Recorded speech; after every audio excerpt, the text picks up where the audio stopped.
Thank you. Okay, good morning, everyone. This is a regularly scheduled special continued hearing of the Fort Myers Beach Local Planning Agency. It is Friday, May 8th, and it's 9 a.m. If you would please stand for the Pledge of Allegiance and the invocation.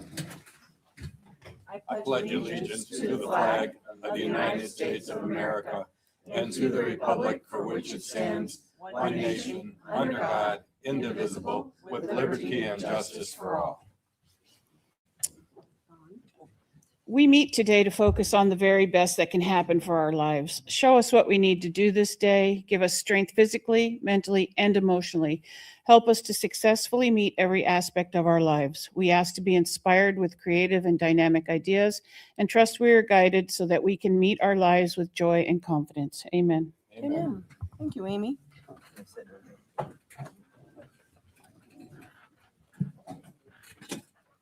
Let's just do a roll call vote first, please.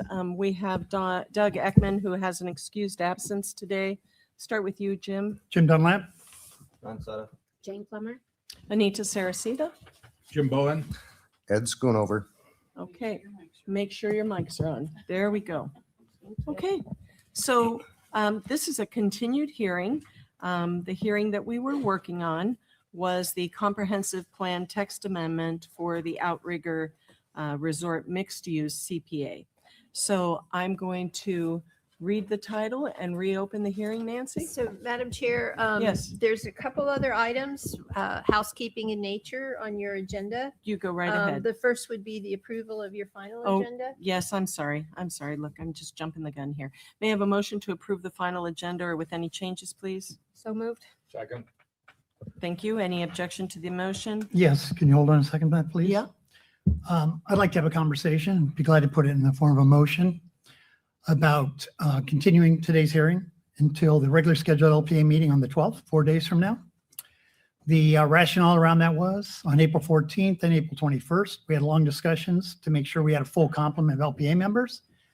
We obviously have some changes now in the outline of the project, which staff has not had a chance to fully review, nor has the public in my mind. As I understand it from watching the 21st meeting, Doug can be here and express significant interest in being part of the final conversation. And I think on the 12th, unless someone else indicates on the dais today they can't be there, we owe the full complement of the LPA to hear this thing. So yesterday morning, I sent Amy a message saying, I'm not going to be here on the 12th, Amy. I mean, that's changeable if that is really what you all want to do. What's everyone else think? I have appointments in the afternoon. John? Yeah, the only thing I will tell you is I have some hard stops early afternoon today, so you will lose me today. Early afternoon today. Yeah, like 1 o'clock. And I am here, but I almost wasn't here. So Okay, Jane?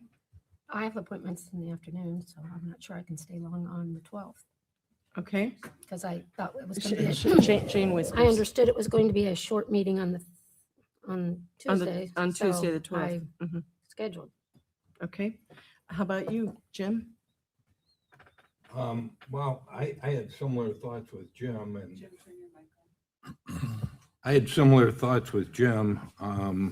The amendments haven't been reviewed by staff and the revisions on page 56 are not consistent with all the language or the exhibits and the rest of the application. So I also thought that we ought to have a discussion along with the developer and whether he feels that it's important to have staff input. But in any event, so we don't discourage the public, I think we ought to at least finish the public hearing portion of it, even if we agree to continue the balance of it to another date. That being said, my question to staff would be, would you be able to? Well, I let's mean, hear what Ed has to say. I have all day today open and I have all day on the 12th open. So can I just add to what Jim said? We do have quite a number of people here this morning representing the community And if you do decide to make a motion to continue it to the 12th, you would have to go through each one and basically make that motion and vote on it. We, of course, would want some input from our applicant to make sure that they are comfortable with what you're proposing. But that would be the opportunity to go ahead and get the public comment into the record since everybody is here. Also, I'd indicate, I checked with staff and with town attorney. There won't be a disruption to the current applications on the 12th. There's a couple of them on there that we can dispatch certainly within the first hour and then continue with this one. So we wouldn't put anybody out of sequence that's already scheduled and planning on coming. Yes, But so it's- the agenda has been distributed for the 12th. Right. It consists of one variance request and one text amendment regarding setbacks. And that would be legislative. So But arguably, it would not take too long. Do we have to sorry. Advertise this. No, you don't have to advertise because it's a continuance. So it's advertised in its continuance today. That's right. So, Sounds like we might not have the full complement of the LPA, which is also part of the issue today. I mean, I agree. Staff hasn't reviewed it. We kind of don't have, we're not at the ready. Well, you won't have either of us. But I don't know, will staff have it reviewed by Tuesday to get us something out? I mean, today's Friday. Good morning, Jason Green, Community Development. I don't want to be I think you guys move forward how you want to move forward. Don't let us be the barrier to that. It's going to be an evolving conversation with each of these different applications anyways. I don't foresee us revising or editing anything in the staff report at this time. The biggest hurdle was to revise the staff report to change the numbers that they're requesting. We could probably do that by Tuesday, but it's also, do we need to do that? You have it in front of you, right? So I kind of caught in between here on what. We're ready to move forward and discuss things as necessary. I'll answer it that way. Okay. There you go. yeah, but Thank you. Jason, I don't want to come to Tuesday. I mean, so I change my plans. I don't go out of town. I'm here. I mean, I'm not going to not be here for this hearing. Sure. I wouldn't miss it for all the tea in China. So so we move forward on Tuesday, I don't want anyone to say, oh, we can't do it now today because staff hasn't had a chance to review Right. whatever has been Sure. submitted. We will try to review as best as possible. My point is I don't think it's a good use of resources for us to scramble around and modify staff reports and change the numbers that are in there because frankly, the agenda has to be modified and go out today Mhm. to update the Tuesday. So that part you're going to get, it's going to be out of sync with what they proposed, but what they're proposing and revised, you have in front of you and we can respond to that at any time. Okay, I'm just not going to spend a lot of resource. I don't think we should spend resources to update the staff report. We can do that for council if it moves forward for there. But for this purpose, I think you've got what you got. And again, my motivation is primarily around having a full complement of decision makers, both in front of the public and in front of the applicant to express their opinions. Madam Chair, you probably would like to hear from the applicant Yes, as far I as certainly if would. this is Okay, an adverse thank you, impact Jason. on them. I know they're ready for today, but is this something that you would consider? Yeah, thanks, Nancy. I think from our from our standpoint, I think when we set the 8th, it was my understanding we're scrambling around with dates, looking at calendars, and everybody was kind of going, can we make this date? And I think part of that was on the basis there would be a full complement of everybody here. Certainly, we were led to believe that Doug was contacted and could say yes. I think it does help us. We think it is a really important project to Fort Myers Beach. I think you all think it's an important decision to be made. And I think for that, a full complement helps. I think all of my team can be here on the 12th. So we would favor moving to the 12th. Thank you. so is it a majority wish here from everybody that I want to deal with this. I want to deal with this. And but if it's a majority wish of this LPA members, I mean, Ed, you're available either way, so you could go either way. That's correct. And the fact that it wouldn't put anybody, I know we have a lot in our queue, but I don't think we'd be putting anybody out if we extended this to next week. Okay, you want to extend it to next week. I'm available either day based on what the majority is, but I just wanted to make sure that the applicant would be agreeable to any extension and that the public had ability to voice their interest in the project today or next Tuesday. Okay. And Jane, At this point, I'm not available afternoon on Tuesday. afternoon on Tuesday. Okay. And Don, what's your Tuesday? You're open. Yeah, I mean, the whole day is open. And you're open. I You've am. made this motion or you've made this. And what about Doug? Do we know that Doug's going to be here on Tuesday? We do not know that. He indicated on the 21st, as I watched that hearing, that he would be here. So we can certainly make a contingent on that acceptance. But just, yeah, for the record, we will not have the full complement of the LPA because Jane has a conflict in the afternoon. So we won't be through this by noon, did you say? Yeah. Yeah, we're not going to be through it by noon. Is there any way that you can I change can this? work on it. Because I I got mean, people flying in. okay. Well, if I'm not going to go out of town, you can change yours too. Okay. There's All right. leadership. There's leadership. That's Or- friendship. Or bullying. Madam Chair. No, no way. Okay, yes, Is sir. there another date next week that would work where we could have Jane? We don't have time to advertise another. It doesn't have to get advertised, Right. but we don't have, if you know, No, Courtney starts. Amy, are you finding a glitch? No, we were just checking on the procedural components. Okay. We're fine. And is everything okay?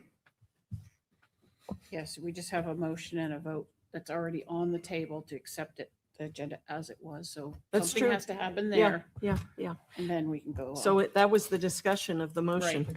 So, so then the motion is going to fail because he doesn't want to. Well, you do or you don't want to accept this as the final agenda.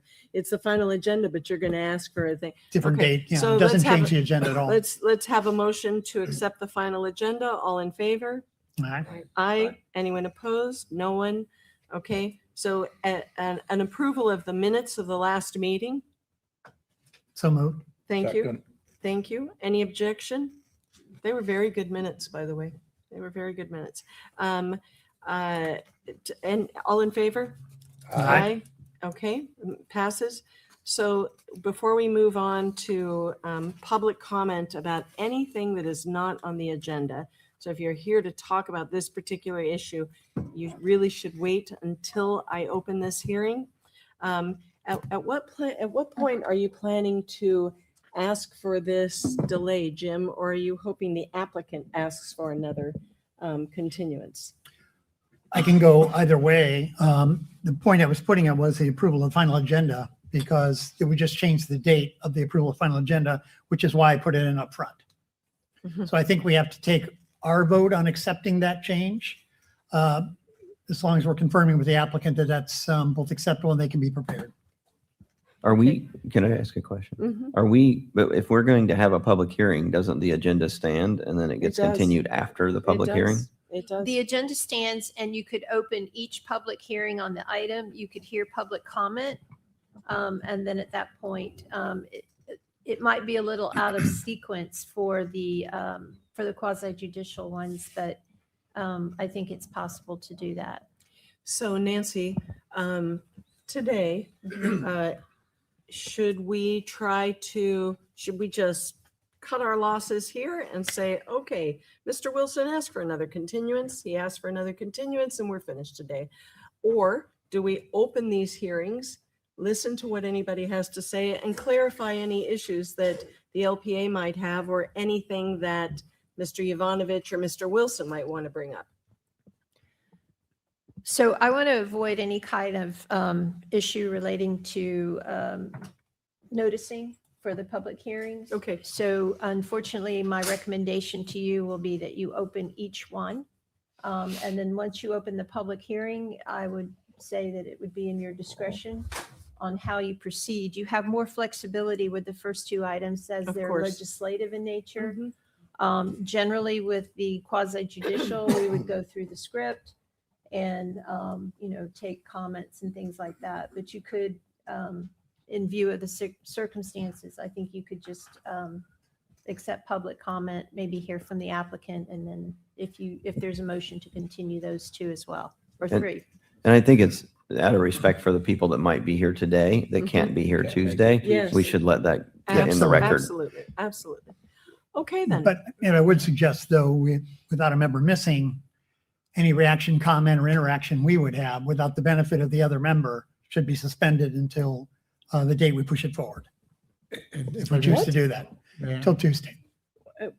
Not having a member here, any conversation we would have in reaction to Uh-huh. or interaction around without the benefit of the member that I think we'd have a full complement. I think it ought to stop short of discussion amongst us without the missing member. Are you going to ask for that every time somebody's missing? Not at all. This is not an Just- every time Yeah, situation. I don't think, So you don't want us We don't to have to have a- discuss anything today? Not suggesting that, suggesting if you're going to go line item by line item, we're missing one member's input. So what are you gonna do on Tuesday when I'm not here in the afternoon? yeah, I don't think we can do that. We don't have to have a full complement. We have to have a quorum and we have that, That's correct? exactly right. So- We just have That to is have a correct. quorum. And for quasi judicial matters and legislative matters for that in effect as well. If you are absent, and this holds true for any meeting that you have, it is your responsibility to review the record before, because that way you are fully prepared and there's no, lack of information on your part. And Jim. Happy to I- support that. Listen, I didn't mean to be snappy. I know this is an important Sure. case. And I've, so you all know, I've never sat on a board whose members I respect more than this LPA. You all are just quite extraordinary. And it would be nice to have Doug's input on this. But it's just a little sticky for me. But Mr. Yovanovich, did you have something you wanted to add to I this do. little I do. mix? Yes, yes. Again, when we set today as the date, it was with the understanding that we would have all 7 members here. That's why we agreed to that date. But for that representation to us, we would. Well, be- let me correct you for a second. There really, we asked Amy to call Doug, Right, and she did, right. but she got no response from him. So we didn't really know. We Okay. just made an assumption. Oh, and I'm not saying anybody did anything wrong. I'm just saying we assumed we would have all 7 people here. I have So we are asking for the continuance on all of these items, just to make sure it's clear on the record. We're not objecting to it. We're requesting it. We would prefer, if you want to hear public comment on each of these items, that's certainly within your discretion. We would prefer not to present until we have the full complement. That's what we would prefer not to present any materials today until they have the full complement. I just have a question. If you're not going to have a full complement on Tuesday either, it sounds like. So are we going to continue this until we have a full complement? Because that could be 3 months from now. I mean, everybody has schedules, right? So it's, Well, we assumed since it's a regular meeting, everybody was going to be. That's here not for the 12th. question. right. That's not the question. The question is, on Tuesday, when Jane Plummer leaves at noon, If, are you going to ask for another continuance? if that's we would like to have all 7 of you here. But if So we have a maybe we'll quorum get through at now, least the comp plan Then- amendments on the 12th. I'm just not sure. If we're looking for a full complement of the LPA, we may need to just look at calendars when Doug's here Tuesday and find a date when everyone can be here and hope nothing changes. I'm just out of respect for what you're asking for. I mean, I don't know how we guarantee that. But I think we can get through on the 12th. If you say it's going to take an hour, we've already made our presentation on the comp plan amendment. We've already made essentially it's the same presentation for the rezone. The changes that we're making are what we thought you asked us to do regarding height and unit numbers. And then hopefully we can get at least through the comp plan and hopefully the PD. And then if we need to continue again because Ms. Plummer can't change her plans, we'll come back for the other minor petitions at hopefully your next meeting. If we have a meeting, if we have a quorum, that we should be able to hold a meeting and move forward. It should not matter if one person is missing. We're just, it was important and we agreed to this day because we were rightfully or wrongfully told we were going to have the full complement. This is a big project. And we should go through. It's also a numbers game and we all know that. So it's just, let's move on from here. And you gentlemen can ask for your continuance whenever you feel the need. And anybody have anything else before we move into the process of this meeting to honor the people who have taken their time to be here today, including the 6 of us? Anything else? So where did we leave the, We left it with, I'm going to, Mr. Yovanovich or Mr. Wilson will ask for a continuance Oh, at some I thought I point. just did. We are asking for a continuance. of If all you're of the asking for a items. continuance of all the items Yes. right now, then there'll be no discussion. Well, It just makes me mad. I hate think to say it. just Makes to me have mad. the record clear, because I don't want to deal with a notice issue, I think the public hearing has to be opened. And then at that point, the motion could be made to continue it to the date certain of May 12th. Okay, so I'm going to read the title. I'm going to open the public hearing. There'll be no presentation on part of the applicant. The public hearing will be opened. Staff's not going to make any comments either. Is that the idea? Would you like to do the public comment on non-agenda items first? Yes, I will, but I'm just trying to get this just, okay. Folks in the audience who are going to comment on this process here, our first public availability for public comment is on non-agenda items. I suspect you are all here to talk about this project. Is there anybody here who'd like to say something about something that is not about London Bay? Tom? And Rebecca, did you raise your hand also? And both of you did. I'm sorry, Okay. this may be correct process. but Say your name. This is Tom Brady, Thank you, Tom. full-time resident. This may be the correct process, but to the public, this looks like some hokey hijinks that are being played by them to manipulate the votes here. You can't possibly know whether he's going to be here or not unless you've had sunshine law violations. You don't know whether he's going to be here. So you can't judge that because you can't communicate. Well, to him, Tom, not unfortunately. to interrupt you, but Mr. Dunlap said he did review the record and Mr. of the April So meeting. that and he said may that- be, that may or may not be the case. That Oh, was I'm what he sure it said a is. few If days Jim ago. said it So is, I'm sure it it's in is. question here. I mean, what's being done here? I do have a concern about and how this looks and the people that flew in today, can they fly back in? And then the request that you not discuss this or listen to it, it just blows everybody's mind that's sitting out here. So that's my comment on this. I have a slight question. I know I can't ask questions, but I will be able to comment on the legislative aspect of this as part of the regular agenda, even though it's not a quasi-judicial hearing. Is that correct? Correct. Okay, thanks. Thank you, Mr. Brady. I remember you spoke last time, but I don't remember your name. Good David morning. O'Brien. Yes, from sir. Good Gulfside morning. 12. I just have a question about the process in that this meeting, there was not a public notice sent out like there was for the first meeting.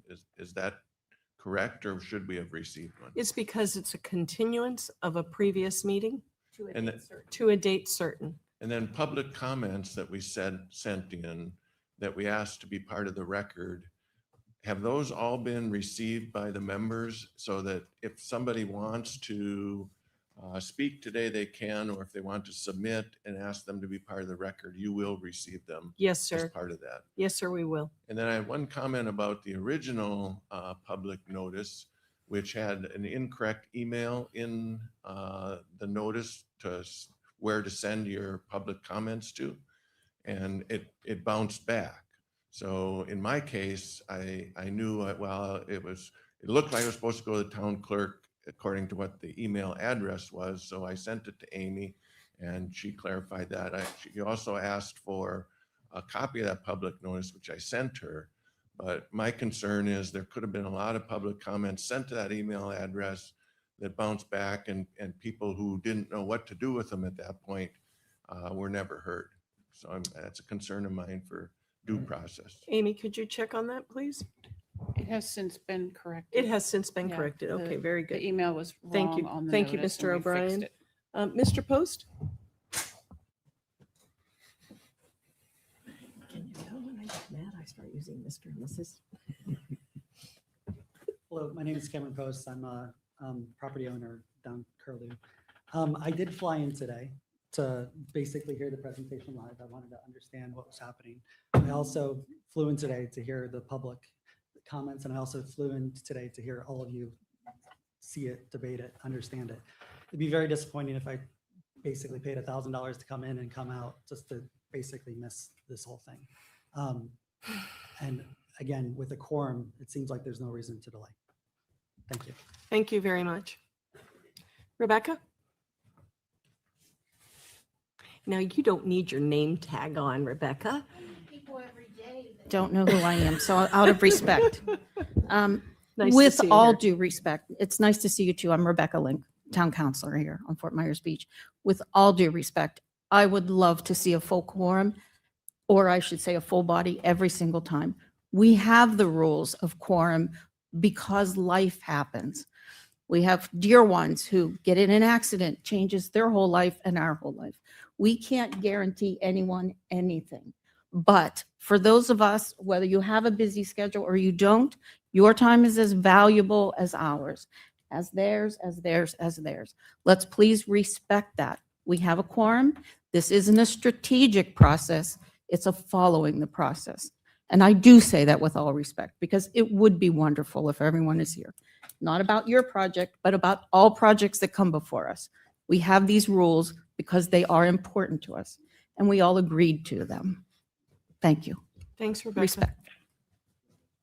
Is there someone else who'd like to speak about something not on the agenda? All right, we'll close that public comment. And Nancy, do you have anything before I open the No, not at continued this hearing? time. You'll start with reading the title. Yep. Okay, so this is the comprehensive plan text amendment.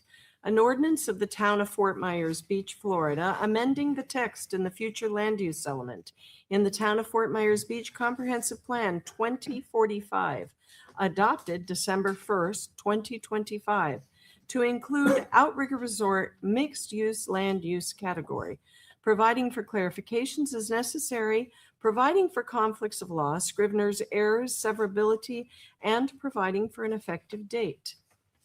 Okay, so we have officially read the title. The applicant is not going to make a presentation. Is that correct, Mr. Wilson, Mr. Yovanovich? You've got nothing to add here? The comp plan amendment, because you're going to ask for a continuance. Do I ask now or do I wait? Nope, you wait until the public hearing is over. Thank you. Jason, you have anything you want to say in this particular moment on this? Okay. I am going to open the public comment. This is the text amendment to the comprehensive plan. Amy? Now, Amy has a bunch of tickets. You know, I see a questioning looked face on this, you. And so I'm just gonna, you know, this of all the elements of this case, it's perhaps the most important. It amends our comprehensive plan, so you understand it, to the guidelines that they are requesting for their project. So if you have something to say about this, Amy is going to call your name, and if you still didn't sign up, you're still welcome to speak. And thank you, Jim. Thank you. Anybody who's going to speak today, if you would please stand to be sworn in. It's actually not necessary in a legislative forum. However, if go ahead and do Stay it up. so we can have Yes. that out of the way for the quasi judicial.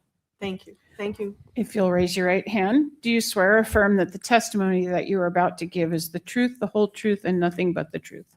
Yes. Okay, everybody's been sworn. Okay, first up for public comment is Dave Nussbaum. Dave will be followed by Marcia O'Brien. morning, Good morning, Dave. everyone. My name is Dave Nussbaum. I live at 6610 Estero Boulevard. I'm here to again voice my support for the Outrigger project. My family has been here for 40 years. It has been written that time is a merciless thief. If time is a merciless thief, hurricanes are its accomplice. for the last 3.5 years, we've had our lives stolen. I, like everyone in this room, have spent time putting it back together. We were fortunate. We were one of the first to open up. But for those people that continue to say the economy on the south end is booming, I encourage you to drive down the street from here to the new bridge and look at all the chain link fence and empty lots that are there. We had notice this week that one of the 2 places serving alcohol at Santini is closing its doors. We had a notice that one of the other major projects are now looking for another investor or trying to sell the property.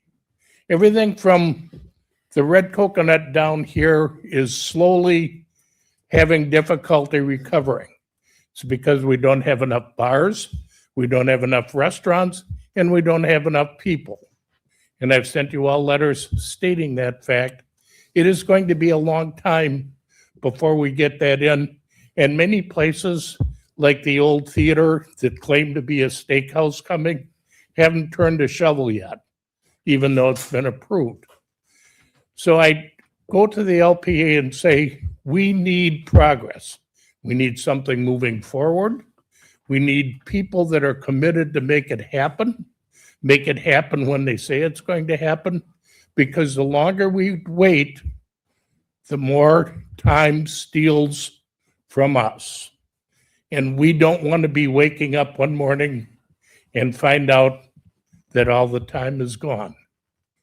I asked the LPA to expedite however possible this project, get it started, get the people moving on it so that the south end can recover, because compared to what has happened to the north end, we've had our lives stolen, and it's going to take a very long time to get it back. Thank you. Thank you, Dave. Marcia, excuse me, Marcia O'Brien. Marcia will be followed by David O'Brien.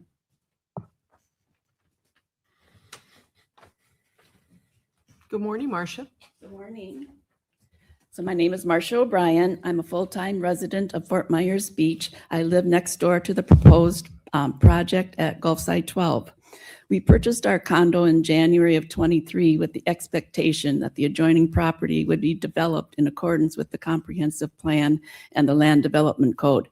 We never thought it possible that variances of the size and scope proposed would even be considered. I'm opposed to the London Bay project for the following 5 reasons. The value of our condo will decrease due to the noise generated from the tiki bar, which will be 50 feet from our pool, as well as noise generated from the outdoor restaurants and pools. We will no longer be able to sit on our balconies and watch the sunset in peace and quiet. We will no longer be able to see stars at night due to the lighting coming from the resort. We will have to endure smells from the emanating from the restaurants' grills. The private serene beach will be proliferated with who knows how many umbrellas and beach chairs. The sight lines and views, particularly those from the north side of the 6230 building, will be diminished, and the loss of privacy due to the location of the tiki bar and rooftop restaurant within 50 feet of our building. Second, I am opposed to the project due to the increase in traffic generated by 200 more cars on our already congested streets. Excuse me. It'll become increasingly difficult to make a left turn onto Estero Boulevard from our driveway, and the use of golf carts to ferry visitors from the Fishtail Marina will slow traffic down even more. I'm opposed to the seawall being proposed to the London Bay property due to the unknown and potential damage that could come to our property caused by a storm surge. And I'm opposed to the relocation of the tiki bar within 50 feet of our pool. There's many residents of Gulfside 12 that have young grandchildren. They should not be subjected to loud music and adult language emanating from a bar. Lastly, I'm opposed to the project due to the increase in trespassers going onto our property either to reach the bathrooms or having to walk around the tiki bar. So I respectfully ask you to vote no and to not recommend the project to the town council. Thank you. Thank you, Marcia.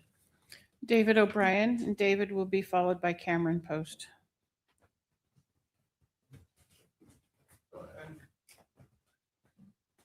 David O'Brien, Gulf Side 12. I have a question before I start, if I could, because I'm confused. Are we continuing or are we not continuing? Do I have another opportunity at the next meeting, or will there be It a looks next? like you're going to have an abundance of opportunities, Mr. Post. I mean, Mr. O'Brien. So the applicant has said that they are going to request a continuance, but the process requires us, because this is a continued hearing, to open this hearing, hear the public Okay. that is here, close the public hearing. They will ask for a continuance, which means that it will get opened again on Tuesday. Okay, so I can comment then. You can comment then, and this pertains to everybody. Your comments from the first meeting and this meeting and Tuesday will all be part of the hearing record. And those that we submitted. Yes, sir. They'll all be a part. Online. Everything Can- will be a part of it. Is it possible for me to You're ask? breaking all the rules, Mr. O'Brien, but that's okay. It's a day of this. No, go ahead. The public comments we sent via email, can you confirm that you've actually received and read them? I mean, Yes, sir. do those go into nowhere land, or do they actually? No, they You do actually read come them. to us. Yes, Okay, sir. thank you. I'll wait till next meeting. Okay. We'll look forward to seeing you. Cameron Post, after Mr. Post, will be Carol Steer. So does everybody understand this process now? Yeah? Okay. It's a little Unfortunately, yes, twirly. I understand it. Okay. Um, Nice to meet you, Cameron. Nice to meet you as well. I appreciate having the opportunity to speak. I appreciate the forum, and also to be able to speak to everybody in this forum. Like I said, I'm going to actually read a lot of my notes because I wrote this last night. And again, I flew in especially for this. So my name is Cameron. My wife and I own a house on Curlew Street that's close to the property. Back in April, listening to neighbors and what I was hearing from people more familiar with the planning and infrastructure issues, the overall scale of this proposal seemed concerning. While I wanted to preserve my ability to participate in the process if necessary, I also wanted to give the process time to work, to personally learn more, and to see whether discussions, revisions, and the continuance would move things towards more of a reasonable middle ground. I also wanted to better understand Fort Myers Beach more broadly, including its history, character, and people who care deeply about the island.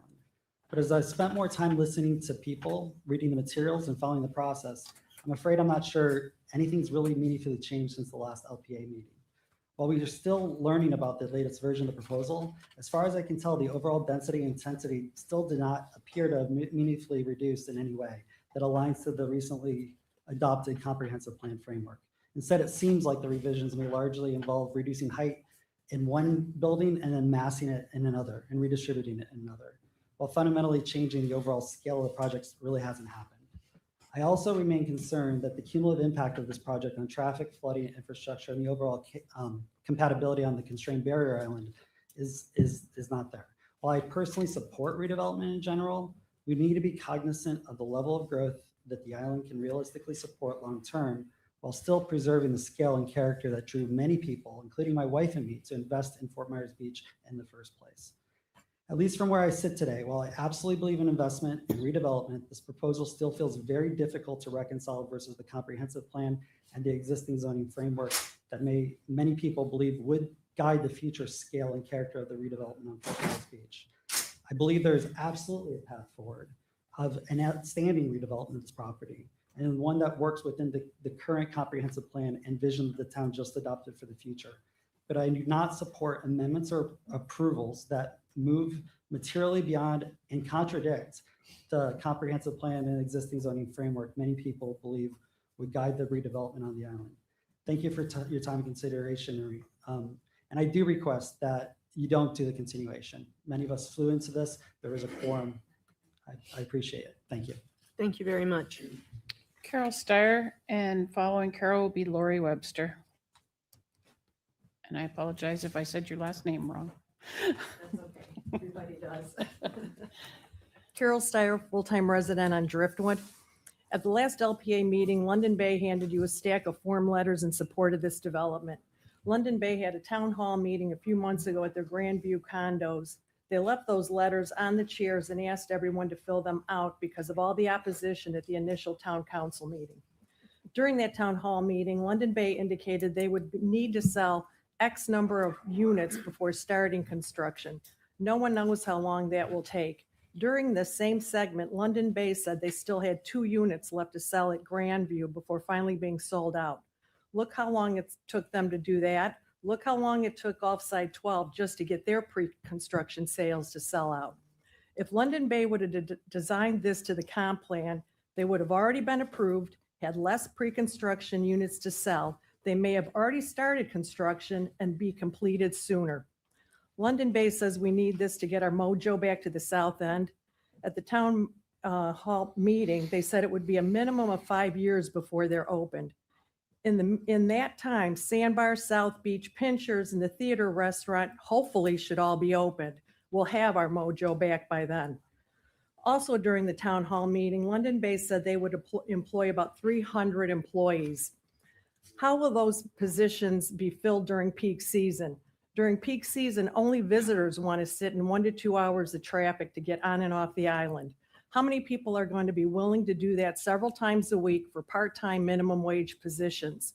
This development will turn into a ghost town that's empty because there won't be enough people to run it. As for public benefit, someone mentioned it online. Have them rebuild the school. Have them renovate the chiropractor office next to the 7-Eleven. The problem is with every development that's approved, less full-time residents will stay and/or afford to move here. Until the town makes an effort to promote more family living, this is going to be a resort rental community with no need for schools or medical services. Rhetorically, how is Sanibel doing it? We heard that the water and sewer pumps on and off the island can barely support the current infrastructure, and they're being manually emptied at night. There are 2 huge houses at the end of Bayview Lane and Fairview subdivision that couldn't get water to them during construction. How are these huge London Bay buildings going to get water pressure when 2 houses can't get it? Public benefit would be to have London repair the island's entire water, sewer, and pump infrastructure. None of these public benefits still take the place of building so outside the comp plan. These benefits should be provided to build slightly outside the comp plan. Finally, no corporation as successful as London Bay is would not have a backup plan to build to the comp plan if it comes down to that. Make them build to it. It's not our problem to secure their ROI. Thank you. Thank you very much. Lori? After Lori will be Lisa Weissman. Good morning. Good morning, Lori. Lori Webster. I live on Curlew Street as well. This town incorporated to prevent large-scale development from crushing our island. When they incorporated, our founders determined the appropriate zoning for each node of the island. It was not done randomly or without thought. It was done carefully, intentionally, strategically. Rules were put in place to protect the island from overdevelopment and to support a healthy infrastructure. A lot of time, effort, and money was put into that plan. Our founders' forethought extended to allowing variances that made sense to allow for responsible development. This proposal makes so little sense that they need to rewrite the comp plan to accommodate it. They can't accomplish what they want through variances alone. They need their own classification. That is not responsible development. That is arrogance and greed. Neither of those are healthy for our island. Despite what some residents believe, bad development is not better than no development. Let's assume for a moment that all of the propaganda that they're put out is true. It's not. By their own timeline, any realized gains by the town are 5 to 6 years out. The south end will be robust and bustling again before they even put a shovel in the ground. They promise a beach access. We already have one right on the other side of their property line. It's beautiful. We don't need a grand ballroom as a public benefit. They need it to bring in clients for their hotel. This can be said for all but 2 of their quote public benefits. Every other one benefits them, not the residents of this island. They are revenue generators, not public benefit. Public restrooms and a wave mitigation wall are the only 2 which might benefit the public. For what? The tallest towers on the island and so far beyond the comp plan that they had to reinvent the computation of it. As for the most popular argument I have heard in favor of this project, the tiki bar that we all knew and loved, there is 0 chance it materializes. It is simply a carrot being dangled to garner support. London Bay likes to say it has requested and listened to the surrounding public. I live 1 street over and have never been invited to voice my concerns. Every event has been small and exclusive. I'd love an actual public forum. In closing, there are over 300 condo units currently for sale on Fort Myers Beach. Tell me again why we need 96 more? Lisa Wiseman, and following Lisa will be Todd Capella.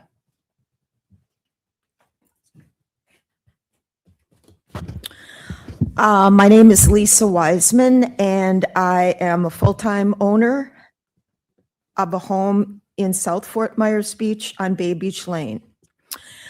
I've been to 2 of London Bay's presentations, was at the entire April 14th LPA meeting, skimmed the comprehensive plan. I've looked at everything on London Bay's website. I've looked at conversations on social media for what that's worth. I continue to be strongly in favor of this project, and it's not because of a tiki bar. That's like the last thing I really care about. I've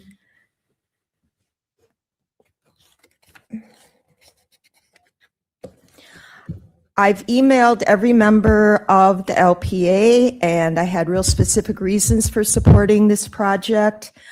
At this point today, I am simply asking that the LPA consider the facts and not the emotions and make a decision that aligns with the realities of the present and the future of Fort Myers Beach and not the past. Thank you. Thank you very much. Todd Capella. Following Todd will be Beth Burwinkle. Good morning, Todd Capella, Good morning. full-time resident on Bay Beach. I also went to both of the London Bay presentations in their Grandview property. And I also implore you to follow the facts. The facts are that there is nothing in this project, that this island, that this town, that we as residents need, and virtually nothing that we want. Absolutely correct. The tiki bar isn't even a promise. It's a carrot. We all know it's not going to happen. FEMA's never going to allow it. Florida is never going to allow it. There's 0 chance. And a restaurant that is far beyond what most of us residents of the island are going to be willing to pay. I'm not going to pay $15 for a Mick Ultra. I'm not going to pay $30 for a margarita. We don't go and have dinner for $250 to $300 for a couple. And I don't think all that many people on this island do. So they're going to truck their own people in. They're going to boat, theoretically, their own people in. It's not for this town. It's for them. And it's, as was previously said, it's just their own profit centers. So, I mean, I think the facts are clear. They've got to rewrite the comp plan to even make some crazy umbrella under which this makes sense. The town exists to make sure that that doesn't happen. Town council exists to make sure that doesn't happen. You are here to make sure that doesn't happen. And aside from all of the hard facts, of which you've seen many times and has been presented to you in emails and letters and everything else, I want to just talk about our lives, our lifestyles, our quality of life. Before the storm and before these excessive overdevelopment projects started popping up and attacking our way of life, we used to go to the bars and restaurants on the island, on the north end, on the south end, and we'd have conversations with the person beside us who might be from Minnesota or Ohio or wherever it was about, hey, where's a good place to eat, and about our quality of life and our beautiful beaches. Now those conversations are, we're being attacked every day by these huge overdevelopment prospects that obviously the majority of the people here don't want. We've got recalls that showed you that. We've got an independent survey that the town didn't pay for and didn't ask for that shows that clearly the majority does not want this. So just vote no and drop the mic. Thank you, Mr. Capella. Beth? Beth. Burwinkle. Following Beth will be Ellie Bunting. That's a great name you have. It's acquired. And yeah, sometimes they call me Rocky. So, good morning. I am Beth Burwinkle. I've been a resident of Fort Myers Beach for over 35 years, and I currently live at 6240 Estero Boulevard. And I stand before you this morning to state my opposition to the development of the Outrigger property by London Bay as it stands today. The developers state that this large-scale complex is in the high-rise section of Fort Myers Beach, when in fact, high-rises don't start for another half mile or more down the boulevard. Their previously proposed tallest building could be 150 feet taller than the houses to the north and easily 100 feet higher than the buildings immediately to the south. Seems like an insult to the neighbors, frankly. Before today, in your mail, I provided you with a comparable land use analysis, and I think it provides the real story of land costs and project feasibility. In that analysis, it showed that the Gulfside 12 land price per unit was about $957,000, while London Bay per unit is only $369,000. So all of their variances, they need, their ROI is not a valid reason for all these variances that they're requesting. Their ROI is not our problem at all.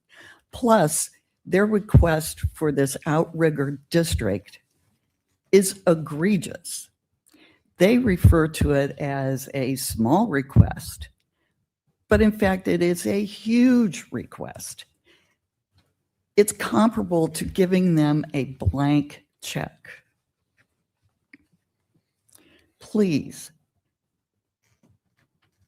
London Bay, when they purchased the outrigger property, they knew the laws of the state of Florida. They knew about the comp plan for Fort Myers Beach. Please have them stick to our comp plan and have them calculate their FAR value properly. Thank you for your time and attention. Thank you, Beth. Ellie Bunting. Following Ellie will be Maureen Mahoney. Good morning, Ellie. I learned that. My name is Ellie Bunting, and I'm here today to ask you to vote no on the London Bay project.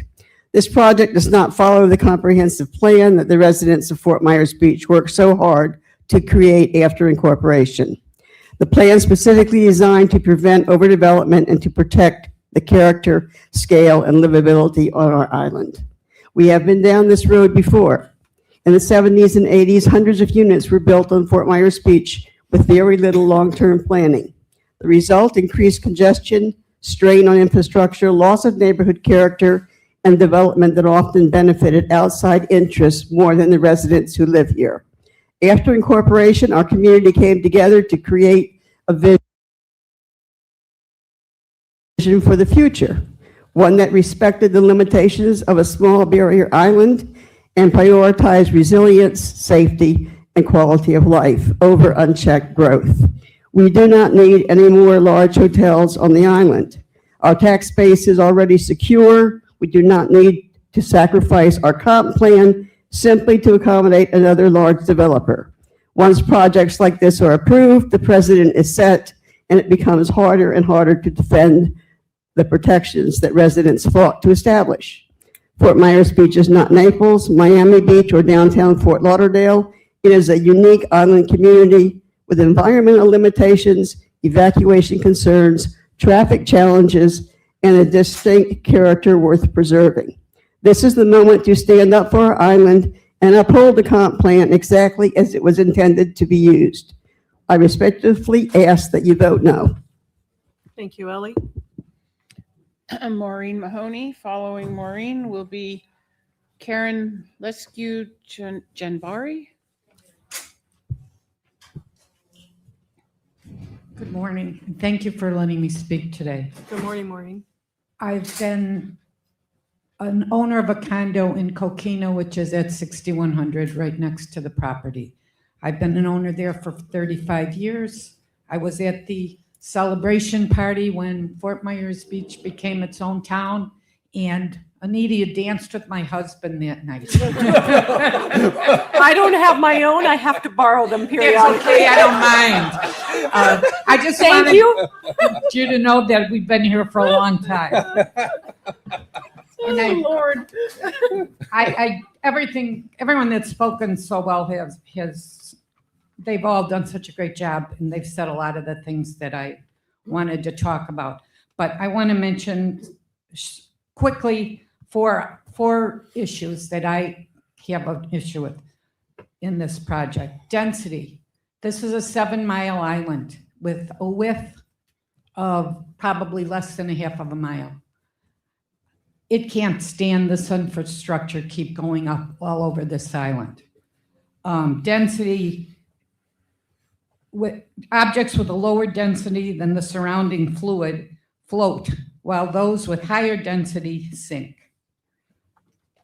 Ostentation.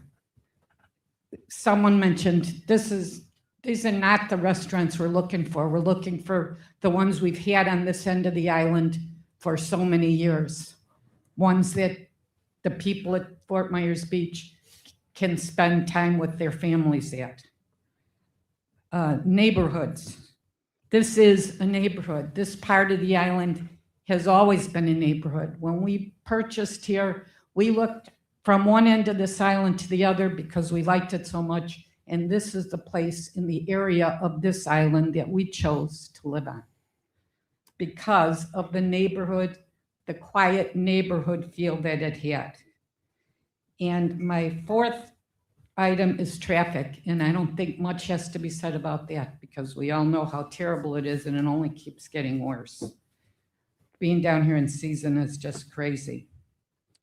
If you didn't all notice, the first letter of the 4 points I brought up for discussion today spell the acronym DON'T. I'm asking you to please don't vote for changes in the comprehensive plan. We don't want our island to turn out like Marco Island. We want to live in the place that we've always lived. Thank you very much for listening to me, and I appreciate your efforts. Thank you, Maureen. Tell your husband I said hello. After Karen will be Ellen Vaughn. Good morning. My name is Karen Lescu Janbury, and I own a condo also at Coquina next door to the former outrigger. The town of Fort Myers Beach incorporated back in 1995. Tall building construction that was approved by Lee County was a main reason that the town moved to incorporate more than 3 decades ago.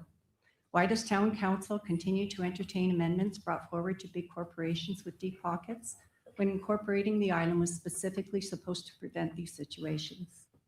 London Bay purchased the outrigger property knowing full well what the building restrictions are on Fort Myers Beach, yet seems to have had every intention to convince the planning committee and town council to adjust the codes for them and support their application for variances. In my opinion, London Bay's project does not enhance Islanders' quality of life as suggested. It simply lines the pockets of their investors. The rapid population growth on the island has led to severe traffic congestion during season and a strain on community resources, despite many condo buildings and homes still not occupied after Hurricane Ian.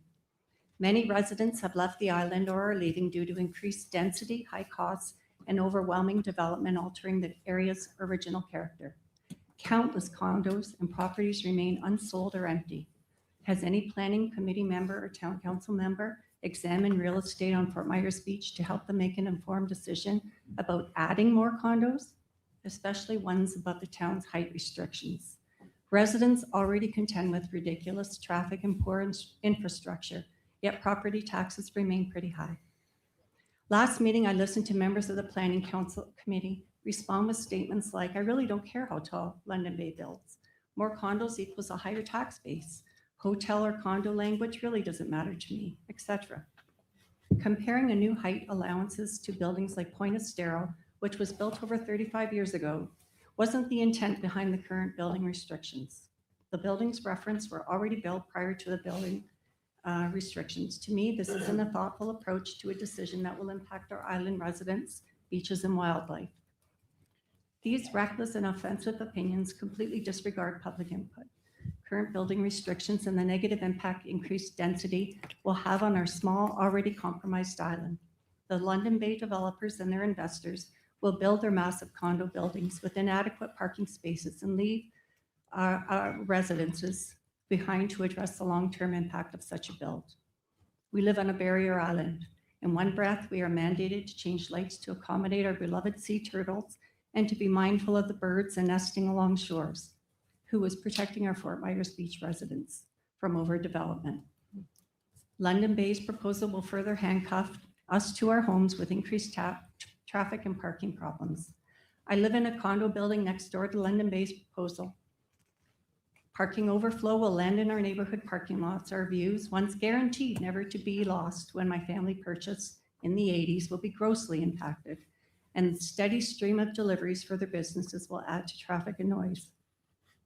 The amenities on London Bay's resort lifestyle will likely be reserved first for the permanent residents and guests, leaving little opportunity for locals.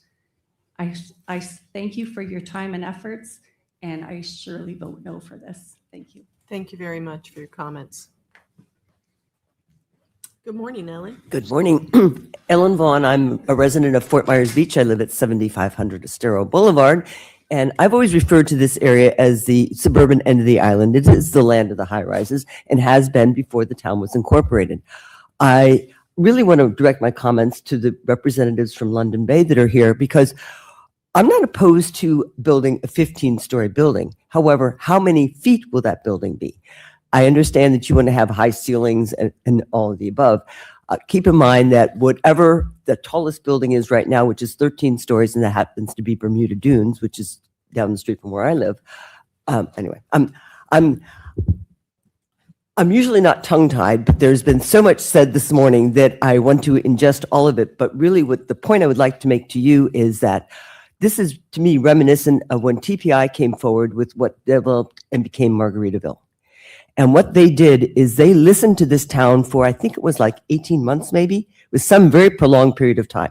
They had listening sessions where they took in information and they changed their design multiple times. It got to the point where we actually formed an organization we called 5 Decide, because we thought at that time 5 town council members made the decision. It turns out it's only 3. However, the point being that we got to the point where we would come to town council meetings and we had t-shirts made in support of TPI. We were supporting them. I was part of a group that we actually went neighbor to neighbor and had petitions printed that we paid for to have printed, and we submitted them to the town council. And I kept them for the longest time. And in any event, they made changes to their development plan and they won the endorsement of the entire community. There were town council meetings that would go on for hours and hours. They had to have an overflow with a tent in the backyard, and behind the town council, because we were all in favor of it, because it was going to breathe life back into the North End, which had been sorely decimated by Hurricane Charlie, which was in 2004. And it took them years and years to bring that project back, but we all embraced it. And Margaritaville absolutely brought this town back to life after Ian. You had that same opportunity to put something together on the Outrigger property that we could all fall in love with. Thank you. That's Thank all I you, have. Ellen. That's all I have signed up. Okay, would anybody else care to speak? Tom and Nancy? Okay, and someone else. Ed, hi. Tom Brady, Protect FMB, full-time resident, 339 Madison Court. I strongly oppose this London Bay development. The applicant is asking town for extraordinary concessions, including amendments to the comprehensive plan that are effectively spot zoning. They're not minor adjustments. They represent a fundamental shift in the policy to accommodate a single private project.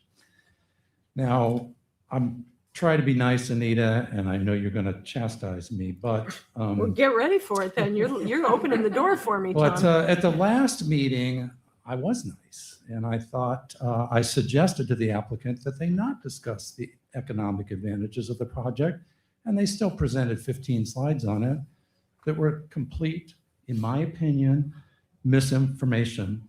The applicant even described them as undeniable facts. Yet the town manager contradicted them, and suddenly they've gone somewhat silent. Although they continue to advertise it as an economic benefit on their website with false information in my mind, or no detailed information, and some members of the public continue to regurgitate this misinformation. This alone should give this and the town council serious pause, in my opinion, because the applicant either purposely misrepresents the impacts of the project or fails to adequately understand the impacts on our town. Neither would justify the extraordinary attention that you are giving them to hear their case. I also question why the town is applying additional resources to this project when they're asking for special benefits. The Jasons and the rest of the staff have dedicated so much time to this, and yet I feel that other people are put to the back of the queue, people that should be advanced through this LPA meetings and other hearings, and yet we're still not keeping up with the demands of this one project. We would better focus on issues that are really facing the public, not this particular project. The public deserves permanent, enforceable concessions for the benefit of the majority of the residents, especially those directly impacted by the projects. Residents of Gulfside 12, the adjoining property, do not support the proposed developments. The views of adjacent residents should carry far more weight than supporters who clearly do not bear the daily impacts. I urge the LPA to reject this proposal and require compliance with the existing comprehensive plan and land development code. Thank you. Thank you, Tom. Nancy? Yes, ma'am. Oh, not you. Oh. Nancy, No. Nancy Walker. Nancy Walker. There's so few of us around. Nancy Walker, I'm a full-time resident on Ivy Street. First of all, consider the facts. We were talking about facts. The comprehensive plan was made by the town. You're the LPA. Your duty is to uphold the comprehensive plan, which is our constitution. Why would we change the whole constitution for one entity? That's wrong.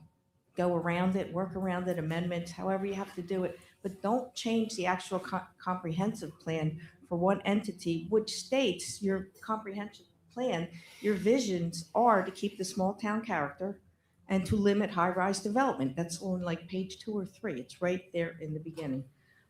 They are asking for deviations for public benefit. I live around here. It's time to realize the outrigger is gone. It's not coming back. They're not going to bring the outrigger back. They're going to maybe give us a tiki bar. Who cares? I mean, at this point, it's not worth 17 stories. We have to understand that. It's not worth the overdevelopment for whatever they're going to give us. We have a linear park, AKA sidewalk, that already goes to the beach. We could put a temporary bathroom like you had by Diamond Head at the Flamingo Beach access. It can be removed by a light-duty truck for FEMA.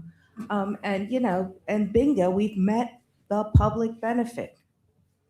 I mean, that's it for this neighborhood, as far as their public benefit. The other thing is, regarding restaurants, it's not gonna be done for 5 years or so. Santini will be done. Maybe the beach, theater will be done. I mean, we're coming back slowly. Nobody's invested in Santini because the condos weren't done. They didn't have the people here. Now, the people are back. They're coming back. So the business will come. We have a paradise here and we need to protect it. And the other thing is, the real benefit to London Bay is beach access. All right, they have this beautiful stuff in Estero, and I see their ads, and Estero Bay looks beautiful, but they have no access to the beach. Bonita Bay has a beach club. What is it, the Hyatt or whatever, has their own little island on Big Hickory. This is going to be a selling point for any property they want to develop in Estero on the old, what was it, the old Weeks Fish thing, whatever, the camp. They're gonna market this, guaranteed, if this gets approved, for their private beach club to run them over by boat to Fishtail and bring them here to their private beach club. This is not for Fort Myers Beach people. Don't fool yourself to think that you're going to get an outrigger out of this. It's not going to happen. It's time to face the facts. The public benefits are not worth what we are going to give up. Let them develop a private beach club, a hotel, whatever, but not this monstrosity that they have been presenting to us. It's not worth it to the town, and we need to protect our paradise. We can be something really beautiful. Thank you. Thank you, Nancy. Yes, sir.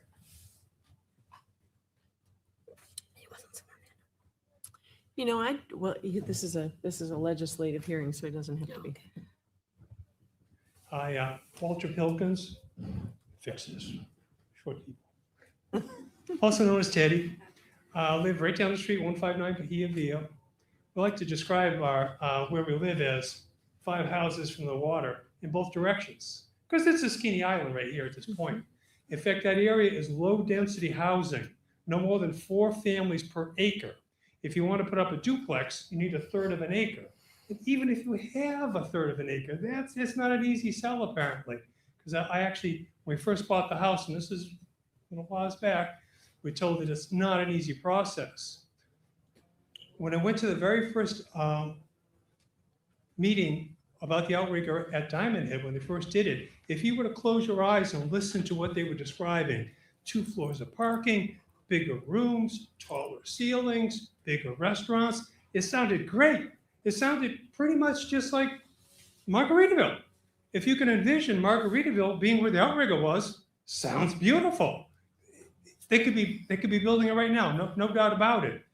Unfortunately, then they went on to talk about this big condo tower. And of course, the big condo tower takes up all the space that you needed for your margarita style hotel. And now you got 2 ugly towers. And I've become a little bit cynical about this because obviously this, the comp plan doesn't allow 1 ugly tower, let alone 2. So I'm wondering if they ever really thought that they'd be able to build this, because clearly the rules say that they couldn't. And they kept saying every now and then they say, of course, we could just build condos. So I'm beginning to think that was always the plan. They're going to say, well, since you won't approve this, we'll just put condos. And I believe that was always the plan. Thank you. Thank you, sir. Is there anyone else who'd like to speak? No one? Yeah. Come on up, Steve. Good morning, LPA. My name's Steve Johnson. I'm a resident residing on Seminole Way. First, I was we were watching the meeting, and I was a little bit appalled at kind of the positioning that was going on from this LPA regarding the numbers and the votes and the potential for a stalemate if there were 3 votes for, 3 votes against. In my mind, I'm surprised we're at this place right now. It wasn't even 6 months ago. There was a historic recall on this island, and really the purpose of that was because of overdevelopment. The support for these unilateral decisions by a very small group of people to attempt to change the future of this island. And so here we are again. looking at a monstrosity that doesn't, there's no life, human scale project. This is a complete overdevelopment on this island. When I moved here, I assumed I was, there's a covenant protecting homeowners for their investments and what the future and the value proposition of this island would be for residents moving forward that would move in. Now, this is as far away from this covenant as I can even imagine. This was to be a small barrier island, nice, relaxed, uncongested as possible. Even at that time, it was congested. So the thought that we were even going to increase intensity and provide even more congestion to this island, to me, is absolutely absurd and has been rejected.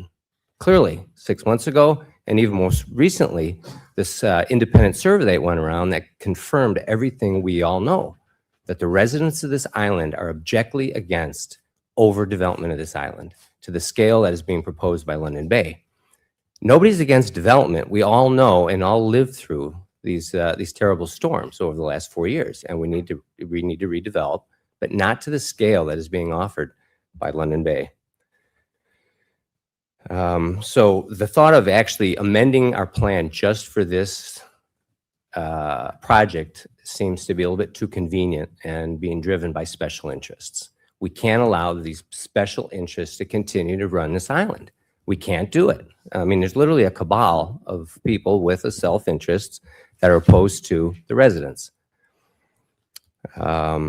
So as you all know, I mean, there's the intensity. This town cannot absorb the intensity of these projects. So we've just most recently had a couple of fish kills. Our stormwater system that was just recently put in is what I think is an abject failure to this point until it can be reconstructed. And I thank you for your time. Thank you, Steve. So, come on out. Good morning. Hello, Cindy Johnson, resident, Seminole Way. I will address, I want to give some concrete examples of how this comp plan amendment is a bad idea and we should not do it. So a comp plan amendment to benefit one project should not be to the detriment of what's surrounding it. So what is surrounding it? We have Gulfside 12, a recent positive development that I think everyone agrees on is a great place, has a beach access for the neighbors, and it's not high intensity density, it's not high intensity density. It's fine with everyone in the surrounding area.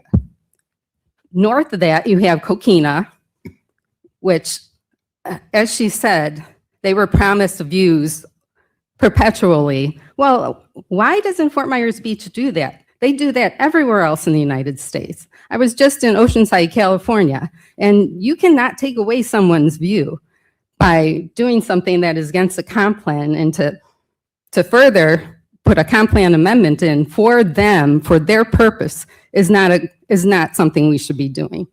And then we have what I would say, if I wanted to live on the beach, I would want to live in that neighborhood because you're not backing up to Estero Boulevard. The houses that are north of London Bay should not have to, it would be detrimental to the area to have something with such intensity and density, and we should not change the comp plan by agreeing to an amendment for this project. Then I want to talk about the stormwater. That project is covering almost the entire property. That means all the stormwater, and they say they're going to treat it, but it's going to go into the town's stormwater system. While the stormwater is going right into the canals that are on the bayside, and those are low-lying streets, and they're already flooding when it's sunny out. And this is something that Miami's dealing with right now. It's not a place that people want to live, and people see that, and people are fleeing here because of it. So unless they could figure out a way to make some space on their property to deal with the stormwater, you should not be agreeing. We have to think of what they're asking and what's going to happen down the road. And the wildlife in general, to put that density on the beach is detrimental to our wildlife. And more than 60% of the tourism in the state of Florida is for the natural areas. And we need to be preserving, not trying to build out onto the beach. Thank you for your time. Please do not vote for their comp plan amendment. Thank you. Thank you, Cindy. Barbara?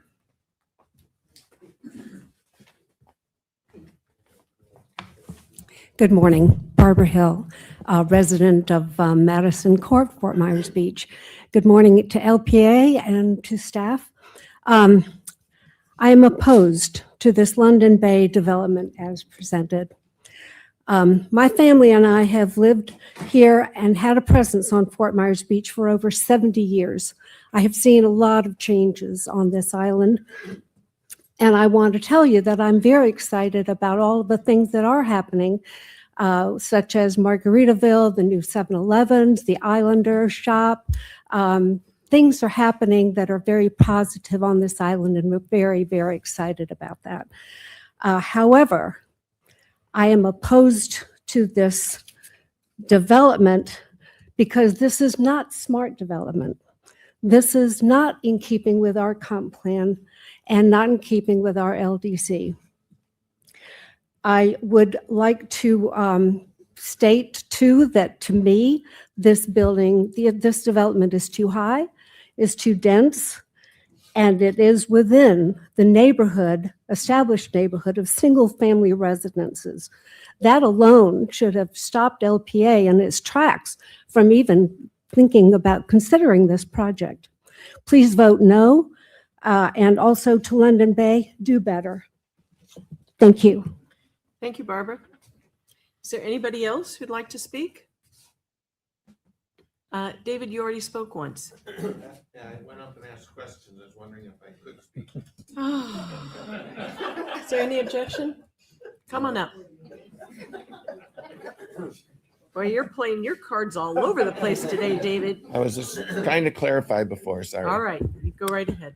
I just wanted to go on the record that all of the owners at Gulfside 12 are opposed to this proposal, even though only two of the families are here today, but we're all opposed to it. One of our issues has been that London Bay never contacted us directly, never asked for our input.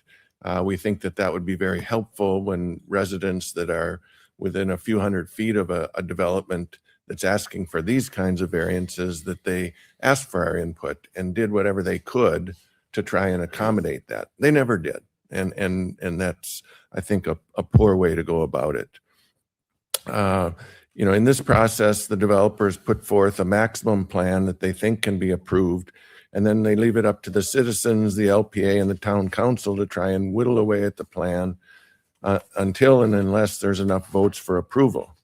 And that makes this process very arbitrary, and it's likely that it never achieves the goal of following the comprehensive plan or making a minimum number of adjustments and variances needed.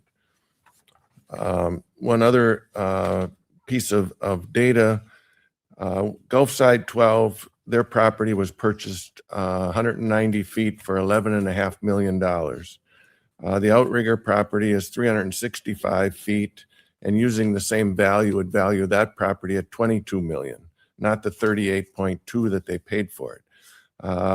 If you add in the parcel across the street at what was estimated by a local real estate agent at $4 million, that's $26 million. The actual amount they paid is way above what was paid just within a few years at a neighboring property. At that land value, the developer should be able to develop the property at much lower building heights, just like they did next door at Gulfside 12, and should not be allowed to overdevelop their property for their economic benefit. At one of the last town meetings, or at the last town meeting, an arbitrary maximum height of 158 feet was proposed that might gain consensus, but that shouldn't be the goal. You don't just throw out a number because it's another height along the panorama. The goal should be to find the lowest economically feasible height, ideally within the compliance of the comprehensive plan. For instance, couldn't you move the restaurant and event center across the street on the property they have across the street and lower the heights of the buildings from what they are now? I think you could do things like that. So to me, there's a lot that can be done to further try to get within the comprehensive plan. Thank you, David. Anyone else who'd like to speak today? Okay, I'm going to close the public hearing. Mr. Jovanovich, do you care to put on the record the changes you have suggested to the, you don't have to, I'm just asking, you've suggested changes to this. Do you have the changes? You submitted them to us, yes. Right, yes. And I'm happy to do that, but we're still gonna, because I don't know if the public's commenting on any of those changes or not. So we can, but Nancy, what does that do for the continuance request if we go down this road? Well, I think that today's meeting is part of the record, and in the event at the final end, when we compile the record, whatever's said today would be part of it. I mean, if you just want to highlight it, it's your call. Well, I think it's probably our request is to do it in front of the full contingent of you all. Are we going to continue this or not, I guess is the question.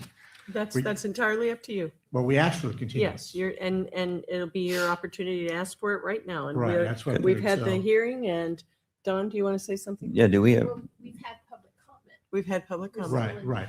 Yes. could I make a statement? Just maybe just put on the record. I might suggest that if London Bay, I'm confident London Bay looked at a lot of scenarios for this property.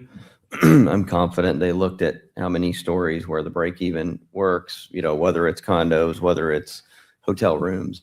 I think it would be interesting for people to see what we would actually get with either all condo, all hotel, 4 or 5 stories above parking, whatever it is. I think it would be interesting to see that and for the public to see that, because it's going to be different. Everybody talks about don't crowd the street, so you push back, right? Everyone talks about height. There is something that works on this property. It might swallow the entire footprint with 4 floors above parking. I don't know what it might be ugly, right? But there is something else that works. I just think, as you go down this path, it might be something worth saying, look, we looked at these 3 other options. Here's what you get. Here's the box you get if you go with that. Does it work? Maybe it works exactly within the plan, and you don't even need, requests for some of these comp plan amendments. Anyway, that's my just on the record thought. We can present that at the 12th.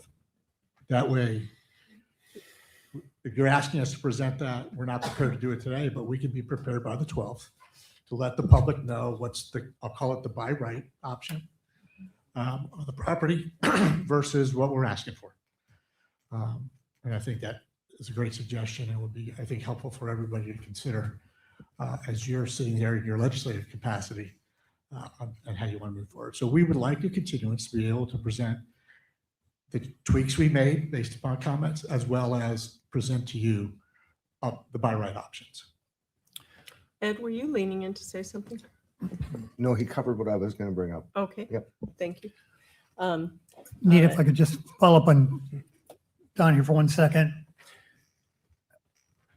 If you're not aware of an opportunity that these developers have with Florida legislature support called Live Local, which is workforce housing, a lot of by rights that we have very little control and influence over as a local community. You need to look at that also, and maybe you all have ideas around that yourself. Be surprised you didn't based on your track record. Several of those are going up in Florida, and communities have very little ability to influence or impact those because they're trying to fast track workforce housing. So it is a much denser situation than we're talking about here, but it's completely within your options. And I'd be surprised if you hadn't considered that or looked at it, but something else you ought to share with us. you're referring to the Live Local Act, correct? Yes. Okay. We'll be prepared to show all the options that we believe are legally available to us if this is not approved. Okay. There is a request for a continuance. Jim, would you like to make a motion to continue this to a date certain on May 12th at 9 a.m.? So moved. Is there a second for the motion? Second. Any discussion on the motion? Your vote, Jim? Aye. Ed? Aye. Jim? Aye. Jane? No. Don? Aye. No? Passes? You're continued? Was just the first item, right? That's correct. That's correct. Okay, we'll move on and we'll open the ordinance 2603 CPA 202-40067, 6200 Estero Boulevard, Outrigger, mixed use CPA map. This is the future land use map amendment. This is an ordinance of the town of Fort Myers Beach, Florida, amending the town of Fort Myers Beach future land use map 2045, adopted December 1st, 2025, for the portion of property at 6200 Estero Boulevard identified as strap number 334624 W300120000 that is landward of the 1978 Coastal Construction Control Line in Fort Myers Beach, providing for clarifications as necessary, providing for conflicts of law, scrivener's errors, severability, and providing for an effective date. Madam Chair, I believe at the last hearing that we had on this item, the applicant had asked that the record, the testimony from the prior matter be incorporated by reference. Is that still your request to this item? Yeah. Yes, we're going to request that be brought Be forward. incorporated by reference. So the effect of that would be that everyone in the public whose comments were made will also be duplicated for this particular legislative item as applicable. Correct. So you don't feel like you have to testify again. However, Madam Chair, it is a public comment. So if there is additional something you forgot, this would be an opportunity to present that to the LPA. Okay, so Jason, anything you'd like to say on this? No, ma'am. And Mr. Ivanovich, I'm guessing you're taking a pass as well? Yeah, are we still on public comment? Yeah, we're going to move to that next. I'm just kind of following the natural course of things here. Okay, so I'm going to open up the public hearing. And Ellen. I'm glad this is coming up I'm calling it footprint. And I think the footprint is a big aspect of what we can tolerate as far as tall buildings at the south end of the island. As I was stating previously, I live in a 12-story building, but the footprint of that building in relationship to the property that we own is small. So there's a lot of view corridors and a lot of green space. I recommend that you consider proposing something that would provide view corridors and green space, because I think that would win you a lot of friends. Thank you, Ellen. Anybody else care to comment on the future land use map designation? All right, seeing none, just remember, if you commented in the first meeting, it will be incorporated today. Any discussion from the LPA? Jim? Like to make your motion? Yeah, to so continue? moved for the continuance similar with item number 1 on the 12th at 9 a.m. Is there a second for the motion? Second. Okay, there's a second by Ed. Discussion on the motion. Your vote, Jim? Aye. Ed? Aye. Jim? Aye. Don? Aye. Jane? No. And I'm a no. We're just being sticklers here. I know. All right. Next item is the ordinance 2605 CPD 202-40061, 6200 Estero Boulevard, Outrigger, mixed use. This is the rezoning request. This is quasi-judicial in nature. So now we're going to disclose who we've talked to, what we've talked about, and everything else. Madam Chair, may I just clarify for the record, so this is a continued quasi judicial item. It is not necessary for me to explain the quasi judicial process because that was done at the first meeting. However, you are correct. It would be appropriate to go ahead. First of all, I can ask the clerk if notice was proper for this item. Yes, it was. Okay, and then, Yes, it was. Madam Chair, you are correct. Any conflicts or any ex parte communications could be disclosed at this time. Does anyone have any conflicts for this case? No conflict. None. Ed, any conflicts? No conflict. How about you, Don or Jim? Anything? No conflict. None. Okay, let's start with ex parte. Jim Dunlap? Yes, I attended, going back now, quite a while, the original London Bay proposal at their sales center. Don't have the specific date on that. It was the one that actually got pulled from the agenda when it originally came in. I also attended a presentation at that same location for the current proposal, not the current proposal, the one before the change they're making right now. I attended a community meeting on the south end of the island when they went through the entire proposal for several members of the community. I know there were several of those held. I only attended one. I also attended the opening session of the development that they have in Estero, and got a chance to interact with employees there, potential residents there, and other individuals that had attended that from the community as to how London Bay interacted with them, the promises made, promises kept, and the anticipation of the full proposal, including amenities that they represented to those community when it was going to be built. Okay, Don? Yeah, I've met with London Bay team, Mark Wilson and team a couple times. I think twice in person, maybe once or twice virtually via Zoom or Teams. And that dates back to the original proposal that was pulled. I've had conversations with Mark Wilson and their team. Okay, Jane? I think I've only gone to one presentation, and that was on the way back when they first put it out. Okay, Jim? I went to the original proposal, 6 or 8 months ago at Diamond Head. I think we've all received numerous emails. I've had a number of conversations with residents who are both opposed and in favor of this project. Thank you, Jim. Ed? Had 2 meetings with London Bay, one in person, one by Zoom. I also received so many emails, I lost count of them, actually, how many that we've received. And also in my travels around town, I've talked to people, the same as Mr. Bowen, both for and against. Okay. Point of clarification, there's not for emails from residents or conversations with residents is not ex parte, correct? Am I correct, Nancy? No, they actually are. Okay. It's basically anything that, any type of communication, text, email, in person, that transpires outside of today's hearing for purposes of fairness and transparency. Okay, so I'll amend my ex parte to say I've received all the same emails as the others. I've had multiple conversations with residents, with visitors. I've had conversations with my wife, my children. So my dog.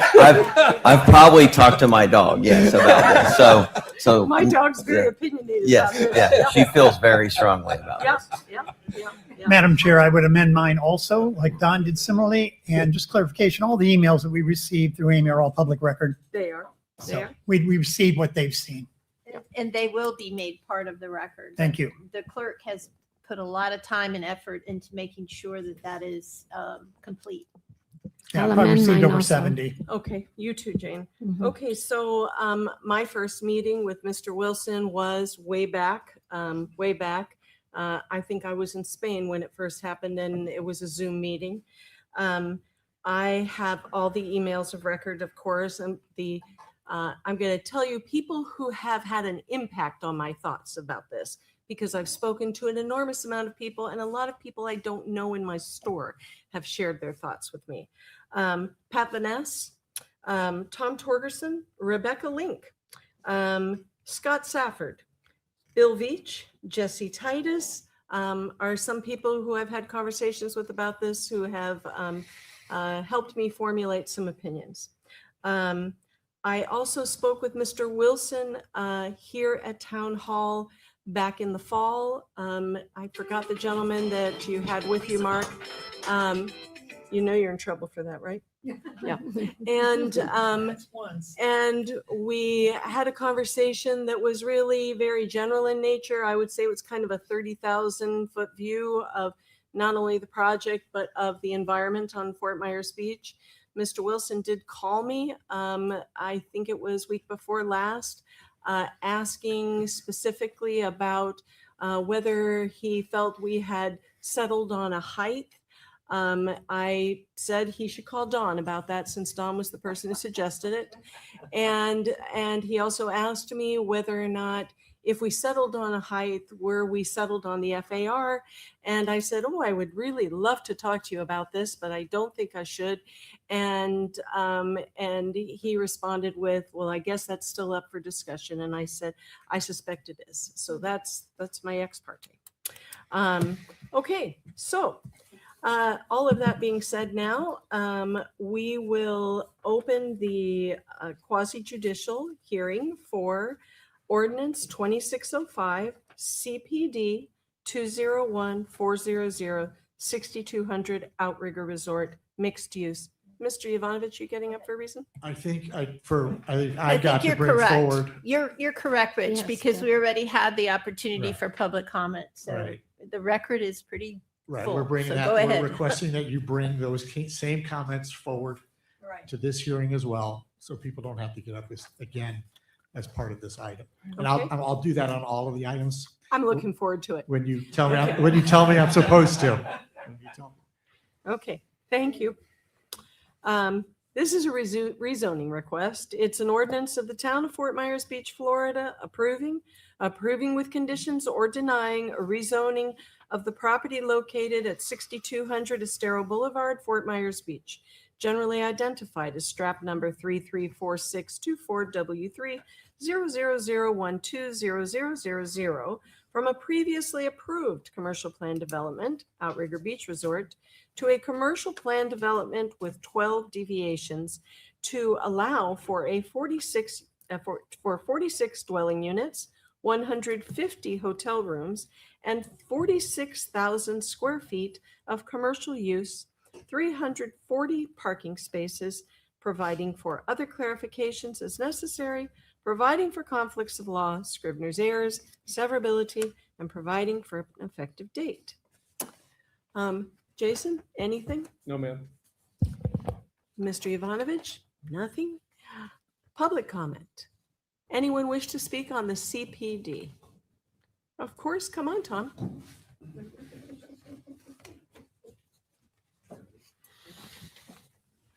Oh, Anita, I'm going to fawn over you because it's exactly what the public wanted to hear in terms of ex parte communications. They just don't want to hear I met with them twice, don't remember the dates. You explain the whole thing, explain what they ask you, and now we have confidence that, you know, and that's what you all discussed at one time, that we were going to go into those kind of level of details, not super, not every 5 minutes, but give us an idea about what these discussions were about, not just, oh yeah, I met with them on such and such a date. So I thought we were going to transition into this new world. So thank you, so glad to see that. Okay, so first of all, town manager said, we don't need your money. Last time you presented 15 pages of economic information, none of which was competent, but you declared it as undeniable. Ad valorem taxes are 13.7 mils. Fort Myers' portion of that is 1.25 mils. We're about 9% of the taxes that come in. So how you say 6.7 million, 1.5 direct to Fort Myers Beach, that's not direct. You may count the school, but you know, school, we don't have much influence over that, so that doesn't count. And maybe it's the library, maybe it's the fire department. I don't know, but it's not right. And those claims are not based on the incremental impact. So when you do it, when you come up with your built to right, that's what you'd be interested in. That would be a benefit for this tall building is what would be the incremental tax base over what you would have with 30 feet over flood, which is what you're entitled to. Impact fees and matching costs, that's no net impact by state law. You can't charge more than you take in, so that's no thing. Construction wages and ongoing wages, very minimal impact to the island because very few residents on this island work in construction. And most service jobs today, due to lack of workforce housing, are done by islanders offshore. So in terms of public benefit, there's already beach access here. A linear park is a walkway, not a park, just because you call it a park. Beach bar not approved, wave mitigation wall hasn't been committed to, no legal document ensuring that there's a canal will not, water taxis will not access the canal, just a Texas handshake. And a public restaurant, well, if you look at the Aqua Bisteca in their Estero Salt Leaf facility, you can buy a bottle of wine for $4,000, cocktails $20, and that level of restaurant is probably not going to be satisfactory to the people on Fort Myers Beach. Thank you. Thank you very much, Tom. Anyone else wish to speak on the CPD? Okay, thank you very much. The public hearing is closed. The gentleman has asked for a continuance of this to a date certain of May 12th at 9 a.m. May I have a motion, please? So moved, Madam Chair. Thank you, Second. Jim, and thank you, Ed. Any discussion? Your vote, Jim? Aye. Ed? Aye. Jim? Aye. Don? Aye. Jane? No. No? Motion carries. We'll move on to the next item. This is ordinance 2605. No, I'm sorry. This is a special exception. SEZ 20240-112 6200 Estero Boulevard, Outrigger Resort Mixed Use. This is the special exception. And this is for construction in the environmentally critical zone. A resolution of the Town Council of the Town of Fort Myers Beach to allow construction of a major accessory structure in the environmentally critical EC zoning district as authorized by Section 6-366 of the Town of Fort Myers Beach Land Development Code for property located at 6200 Estero Boulevard, providing for Scrivener's errors, severability, and an effective date. Okay. So, Madam Chair, as Yes, far ma'am. as conflicts, I mean, it is the same developer, and previously there's been a disclosure that there is no conflicts. Are there any ex parte related to the special exception? Any related to the special exception? Okay. You know, Nancy, I think there's been I don't know if it's specific, but there's been a lot of talk about would this get permitted as opposed to should it get permitted? So I'll just put that on the record. Okay. So we'll move on. Jason, anything? No, thank you. Mr. Yovanovich, anything? You're going to ask for a continuance. No, I think I need to ask that we carry forward the record Yes, of sir. all the prior Yes, conversations and- and testimony from the public. That's what I'm requesting. Thank you, sir. Appreciate that. We'll open the public comment. Would anybody, Nancy? This is on the construction in the EC zoning district, please. It is. It sure is. Please make sure you state your name for the record again. Nancy Walker, Ivy Street, full-time resident. We don't need the tiki bar if it's going to have this monstrosity approved. Thank you. Thank you, Nancy. Anyone else? Mr. O'Brien? Cindy? Cindy Johnson, Seminole Way resident. The EC zone, we shouldn't go down that road. I mean, we have approved things in the EC zone. This is new construction. We need to protect the environmentally critical area because we have a lot of things there. That is the place where our wildlife rests, our people rest, and we shouldn't have development there. We don't know what's coming in the future as far as weather and legislatively how we're going to have to deal with the beach to protect our island. I don't think we shouldn't approve anything else in the EC zone, especially something built like that. Thank you. Thank you, Cindy. David?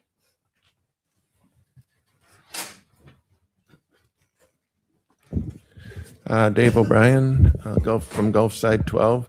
The original location of the Tiki Bar, as referenced in the original plat document, shows the Tiki Bar location was approved in a more central location on the property, almost entirely behind the 1978 coastal construction line.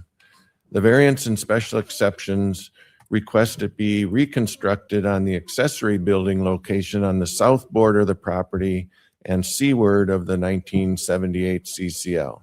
The variance puts the proposed location of the Cheeky Hut Bar within 50 feet of Gulfside 12, which is less than the standard 500 feet from a residential structure, and will create noise issues for adjacent residents.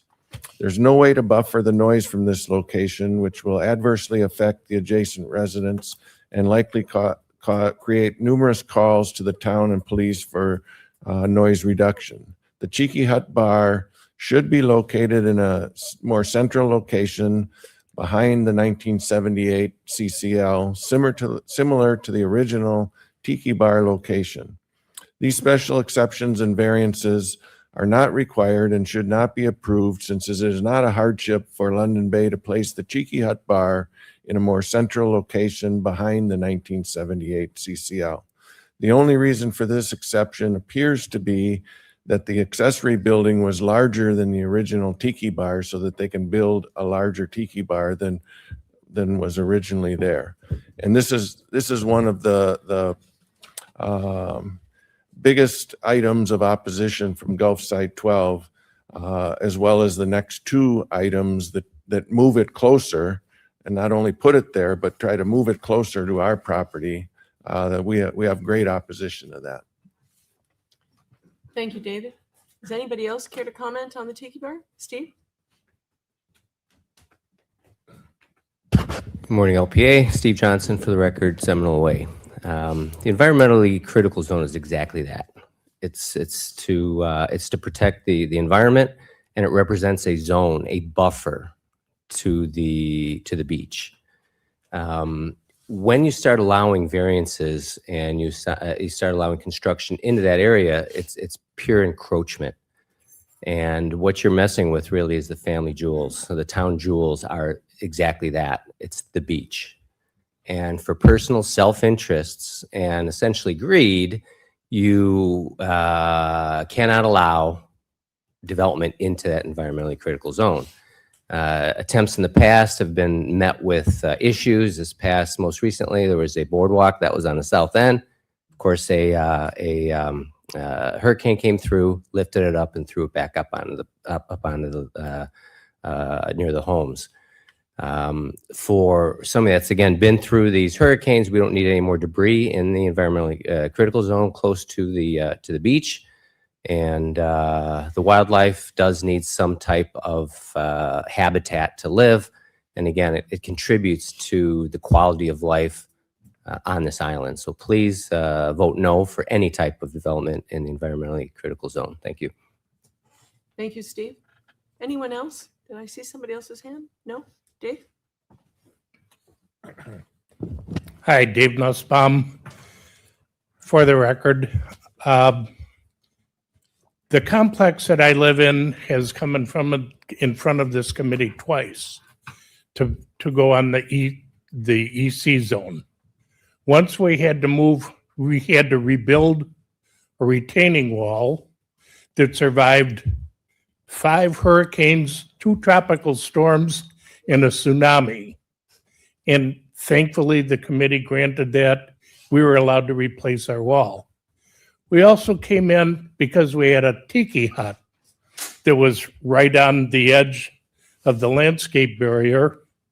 And again, the committee gave us, we were replacing it post for post. It had been there for over a decade and was part of the culture of our community.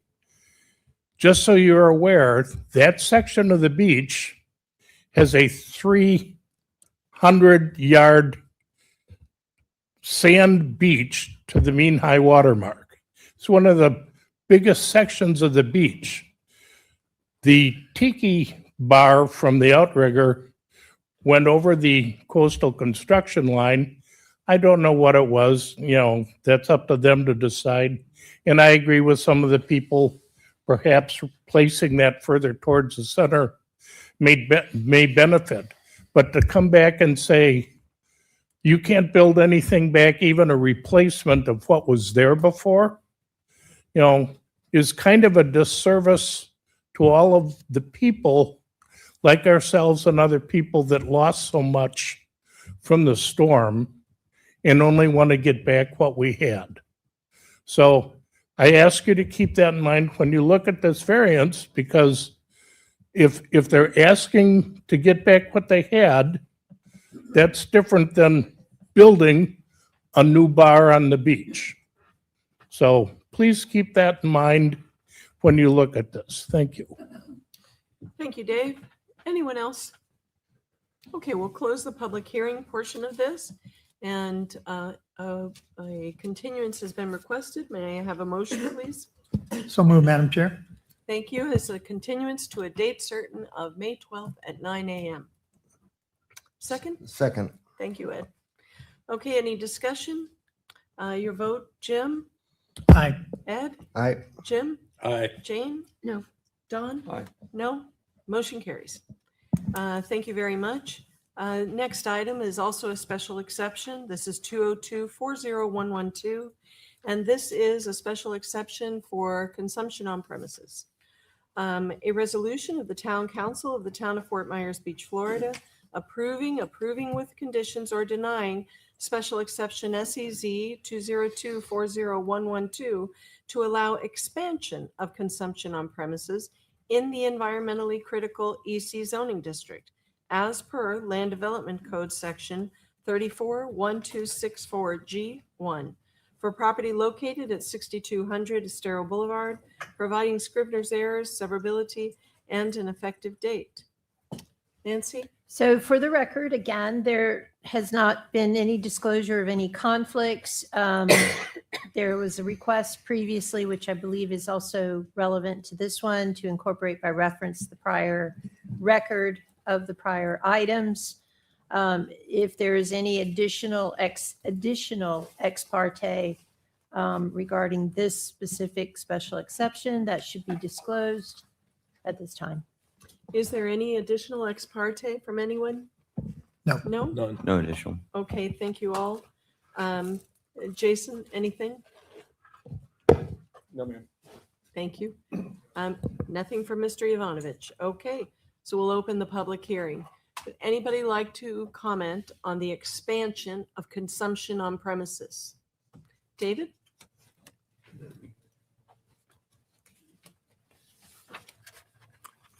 David O'Brien from Gulfside 12. I'm opposed to expanding alcohol service into the EC zone to all 2.5 acres of beach property. Some of the effects that will be felt in the EC zone are damage to dunes and vegetation, increased litter, and disruption to wildlife, including protected species and rowdy behavior. Gulfside 12 residents have already experienced these since the beach access path has been open. So we don't have alcohol consumption on our beach, but because there's more traffic there and people are bringing alcohol with them, we've already seen it. So opening up the beach to alcohol consumption is only going to make that worse. There is no need to make this special exception. In my view, the beach should be a safe, clean, and alcohol-free zone.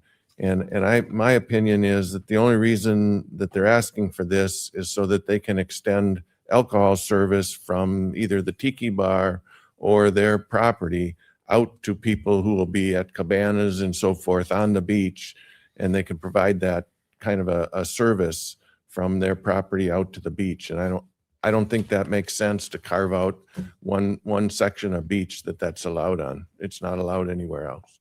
Thank you, sir. Anyone else? Cindy? No. Cindy Johnson, resident.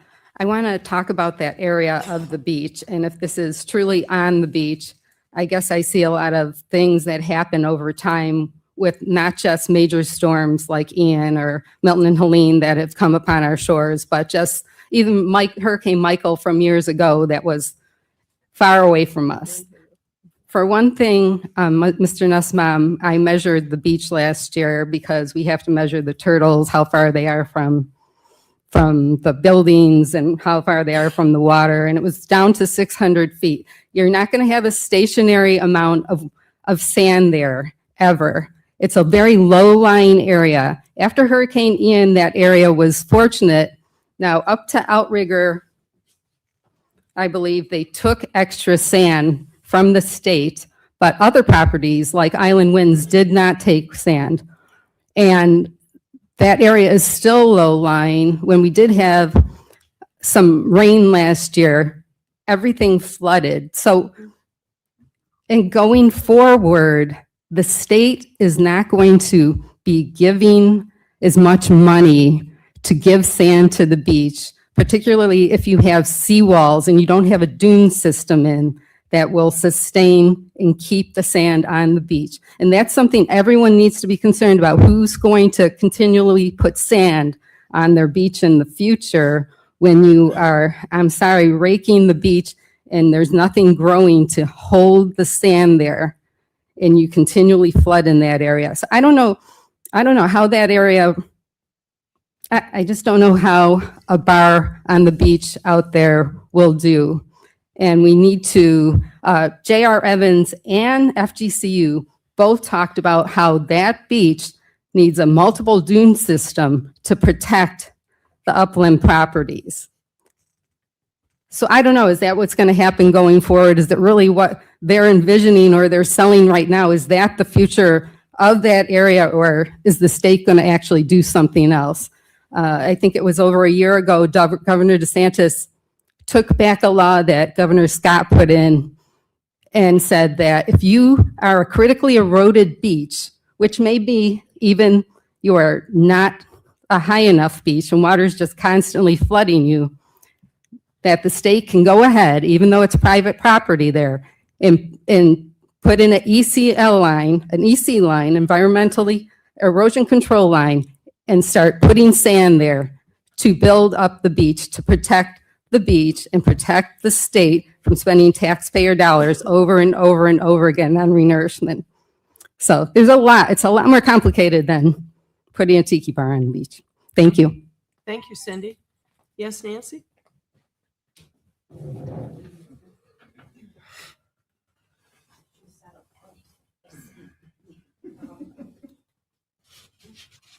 Nancy Walker again.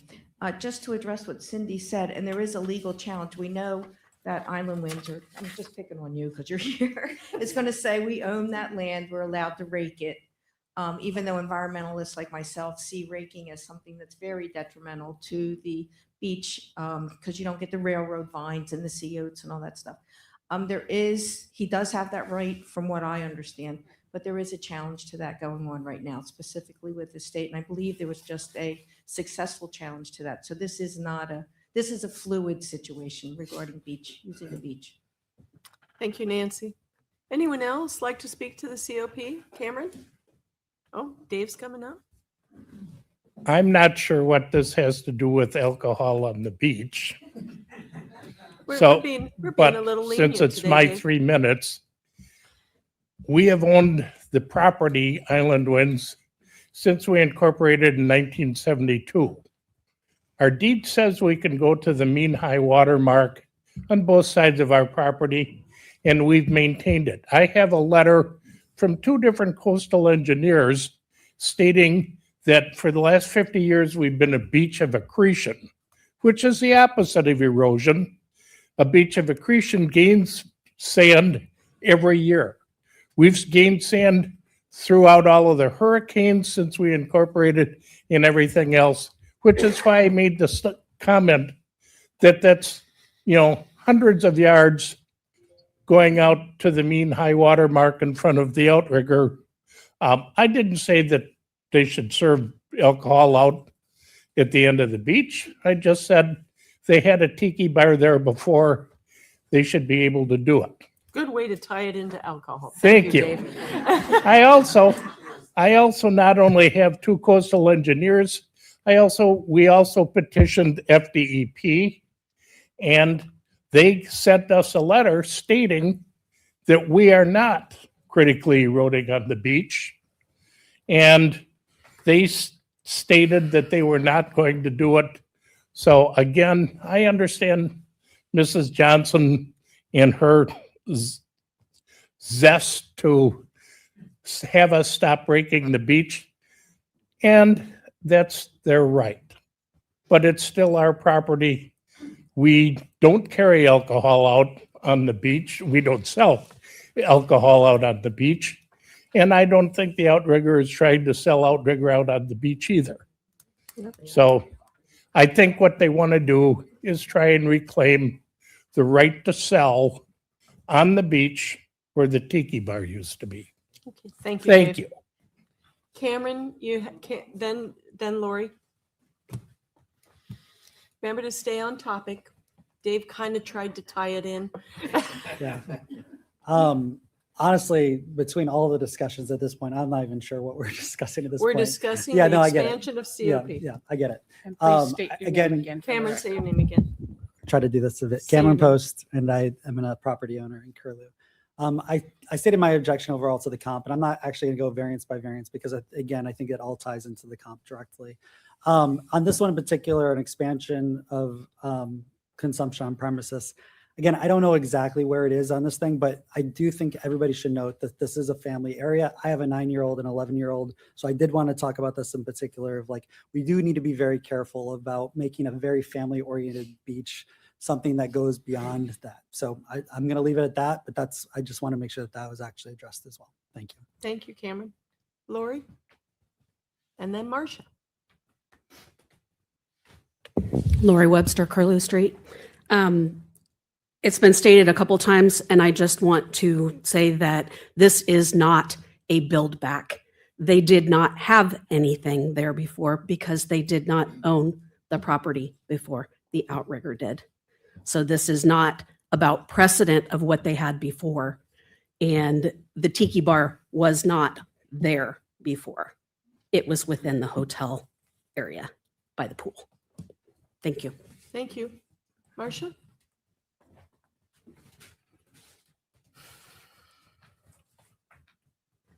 Marsha O'Brien, Gulfside 12. It's illegal to drink alcohol on the beach, so this section that they're requesting an exception for it should also be illegal there. Thank you, Marcia. Anyone else? Okay, we'll close this public hearing. The applicant has requested a continuance to a date certain of May 12th at 9 a.m. May I have a motion to that effect, please? So moved, Madam Chair. Thank you, Jim. Second. Thank you, Ed. Discussion on the motion? Your vote, Jim? Aye. Ed? Aye. Jim? Aye. Jane? No. Don? Aye. No. Motion carries. Next item is VAR, it's a variance request. This is VAR 6200 Estero Boulevard, the Outrigger redevelopment. This is a resolution of the Fort Myers Beach Local Planning Agency approving with conditions or denying variance 202-50299, requesting a variance of a 15-foot reduction to the required 25-foot side yard setback for an accessory structure to the Outrigger Resort in the environmentally critical zoning district to allow a 10-foot side yard setback in order to accommodate historical location of the Tiki Hut for the property located at 6200 Estero Boulevard, generally referred to as strap number 334624W3000120000 in Fort Myers Beach, and providing for other clarifications as necessary for conflicts of law, Scrivener's errors, severability, and providing for an effective date.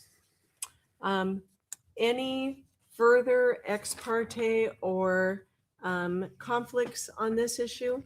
Anyone? No. None? No. Okay. Jason, anything? No, ma'am. Okay. Ms. Jovanovich, anything? You just, Yes, although, the criteria is a little bit different, but I would say do it. And that way we have a full record on the variance as well. Again, we're just requesting that all the public comment made to date be part of this hearing. Thank you, Mr. Ivanovich. Nancy, let me just say back to ex parte, you know, just the title of this or the description being the historical location. I've had several people ask me if they really mean that historically that's where the tiki bar was located, because it was not. So do you want to opine on that? Because I or think is I'll that just me defer to disclosing the it? applicant or to Jason as far as the I- terms that have been used in the title. Sure, I'll say that was what I was debating, mentioning when you were reading that. Okay. That title essentially comes from the applicant's description of what their application is. So I would agree with you that there will or could be debate about the accuracy of that terminology. I'm bringing it I up don't know how it because affects the title itself. I've had a lot of people comment on this to me, so So- I'm disclosing that as ex parte. If you'd like to comment on that, Mr. Yovanovitch, or if you'd like to save it for Tuesday, it's up to you. Save it for Tuesday? Okey doke. All right. We'll open the public comment. This is for, I see your hand. I see it. I see it, Ellen. Overzealous there. Go right Small ahead. footprint. Small footprint. That's what everyone wants. There was always a lot of green space and small footprint in that, and that's what exists in that area. I implore you to consider developing something that will make us happy. Ellen, please state your name for the Yes, record. Ellen. Sorry. Ellen Vaughn, 7500 Estero Boulevard. Thank you, Ellen. David?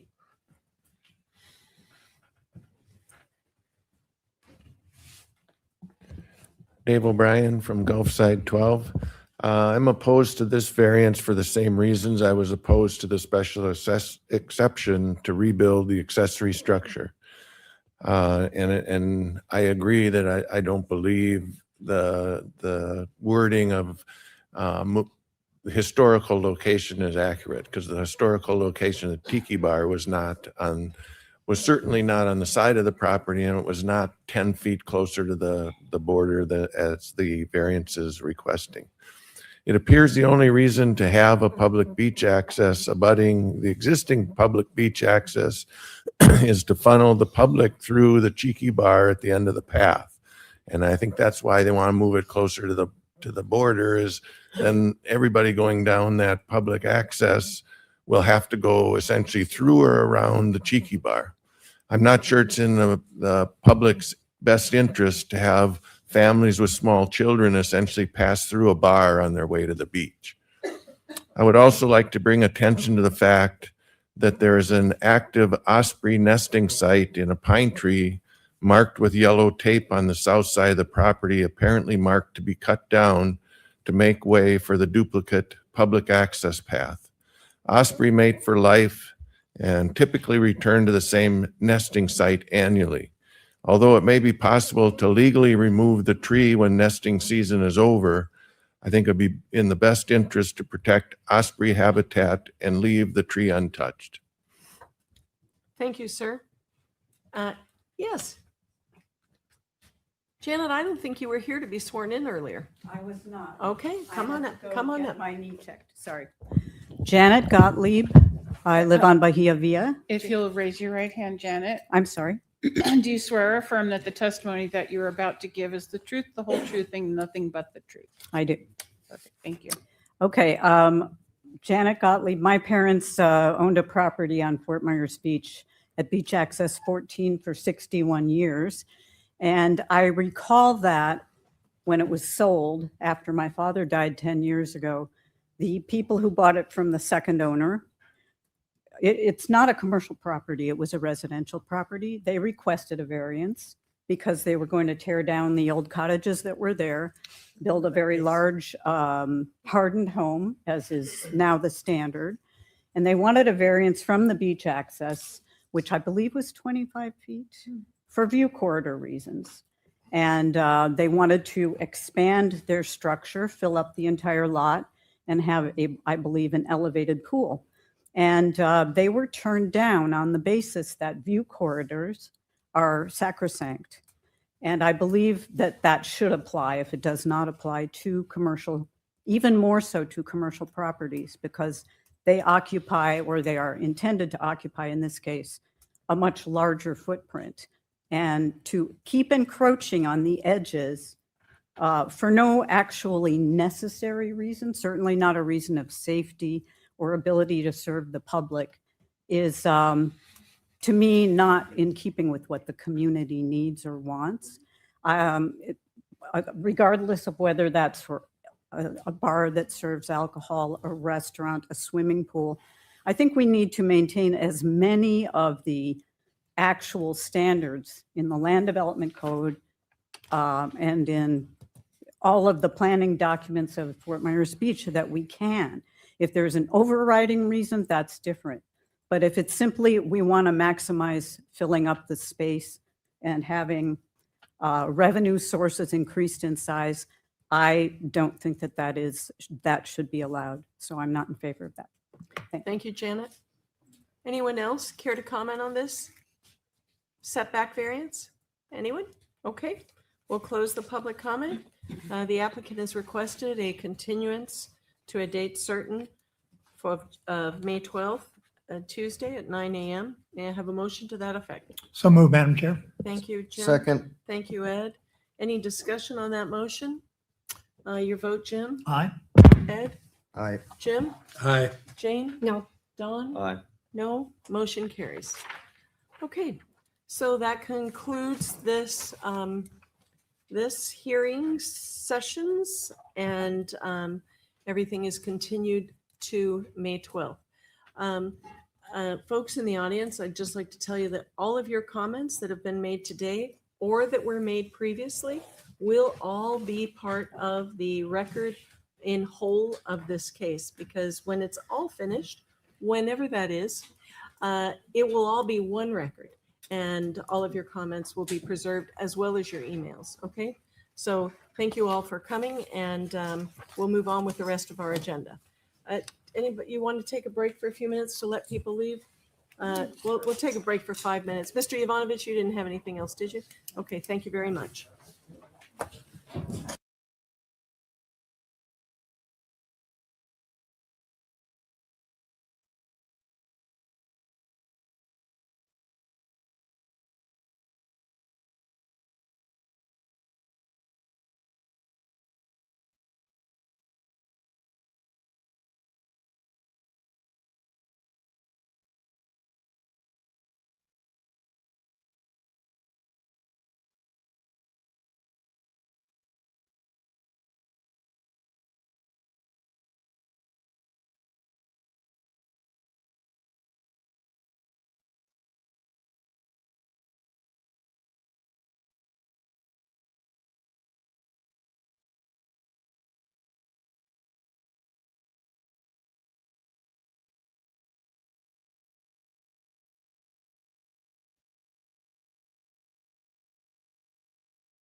Thing.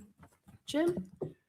Yes, well, I would just like to suggest that these continuances to the next Tuesday occur after the regularly scheduled items so that we don't hold up the other two items that are on Agreed. the agenda. Totally. Okay, good, good. Ed, anything? No, nothing. All right. I don't have anything. I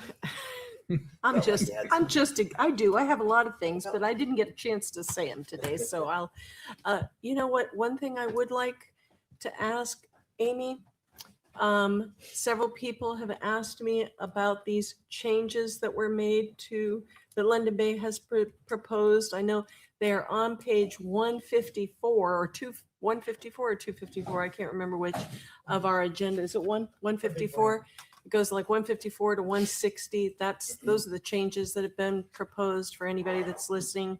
It's also on page 56. Also on page 56, according Yep. to my pal here. So if you could, is there any way to highlight that so people will know, or maybe just saying that was enough for people to be aware? Okay. All right. And all right. Nancy, anything from you? No, I just want to thank you for your patience. I know we had a lot of gymnastics as far as making sure the record was complete. And I appreciate your patience in that. May I say one thing on attorney items, just to point out? I've made several calls to Nancy over the time. There's never a time I crawl in bed and she's not called me back. So the response time, the conversations, her exhaustion notwithstanding, good conversation, good advice, good recommendation. She's very responsive. So I'm sure you all have the same feeling, but we need to remind people of that. And thank you for calling me back before you called Jim back. I appreciate that too. Community development items. Jason? I get called back after all of you. So, just kidding. Yes, we have I have a request. The J Squares have a request for a date change. J Squares. In June, your June 9th LPA date. You can do it. Just we won't be here. So we're requesting that we move that date and look at another date. To any particular date? Not the last week of June. But like to the next Tuesday, the 16th, for example? That works. Whatever you guys can figure out. We've had some people ask earlier, later. Or Don saying, can we keep it that week? No, well, I am not here that entire week. Okay. And Jason's not here the entire week either. Okay, well then that eliminates that entire week. That was not planned. It just luckily happened for us. Okay. You're not vacationing together or anything? We're not nothing you wanna vacationing. share I'm not with us? vacationing, but Okay. no, we're not. Okay. So, Amy, Nancy, can we move to the 16th? The 16 works for me very well. How does it work for all of you? What's going to be on this agenda? Is this the You know Silver not to ask me Sands? that. What? Don't ask me that question. I would suspect it's a chance of being a somewhat long and full agenda. Somewhat long and full. There's a couple of projects that look like they're making progress towards that June date and will be longer than your average bear. Not for good or bad reasons, just they're complicated. Okay. Silver Sands coming in?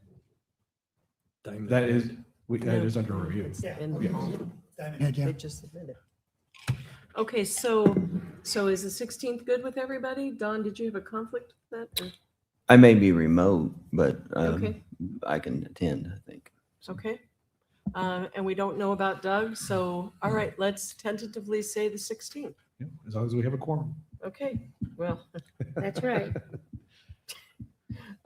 Okay, so we'll move that to the 16th. All right. Anything else, Jason? Any other tidbits? No? Tidbits? No, I don't think so. Okay. You're going to. So a comment, the agenda stuff is we try to, the changes that were submitted, and sometimes we're going to try to do this when things are last minute like that. keep all of those proposed changes from an applicant together rather than trying to stick them piece by piece in Oh, yeah. throughout the, No. rather than sprinkle it through. It's just, it should be a document, a PDF with all of that together as an attachment. So that you can take that to one side and then compare it if you want, go back and forth. But if we sprinkled it in through there, I think it would get lost and you guys would get confused. So that's Okay. just something moving forward. If similar things happen, that's the way we'll do it. Okay, very good. All right, nothing else. We know what's next month. We've got a little tidbit. It's going to be long. Amy, anything from you? Okay. I'll entertain. Motion to adjourn? It's 11:31. Any objection to that motion? Okay, we are adjourned, 11:31. Thank you all. Thank you for those listening afar. Bye-bye.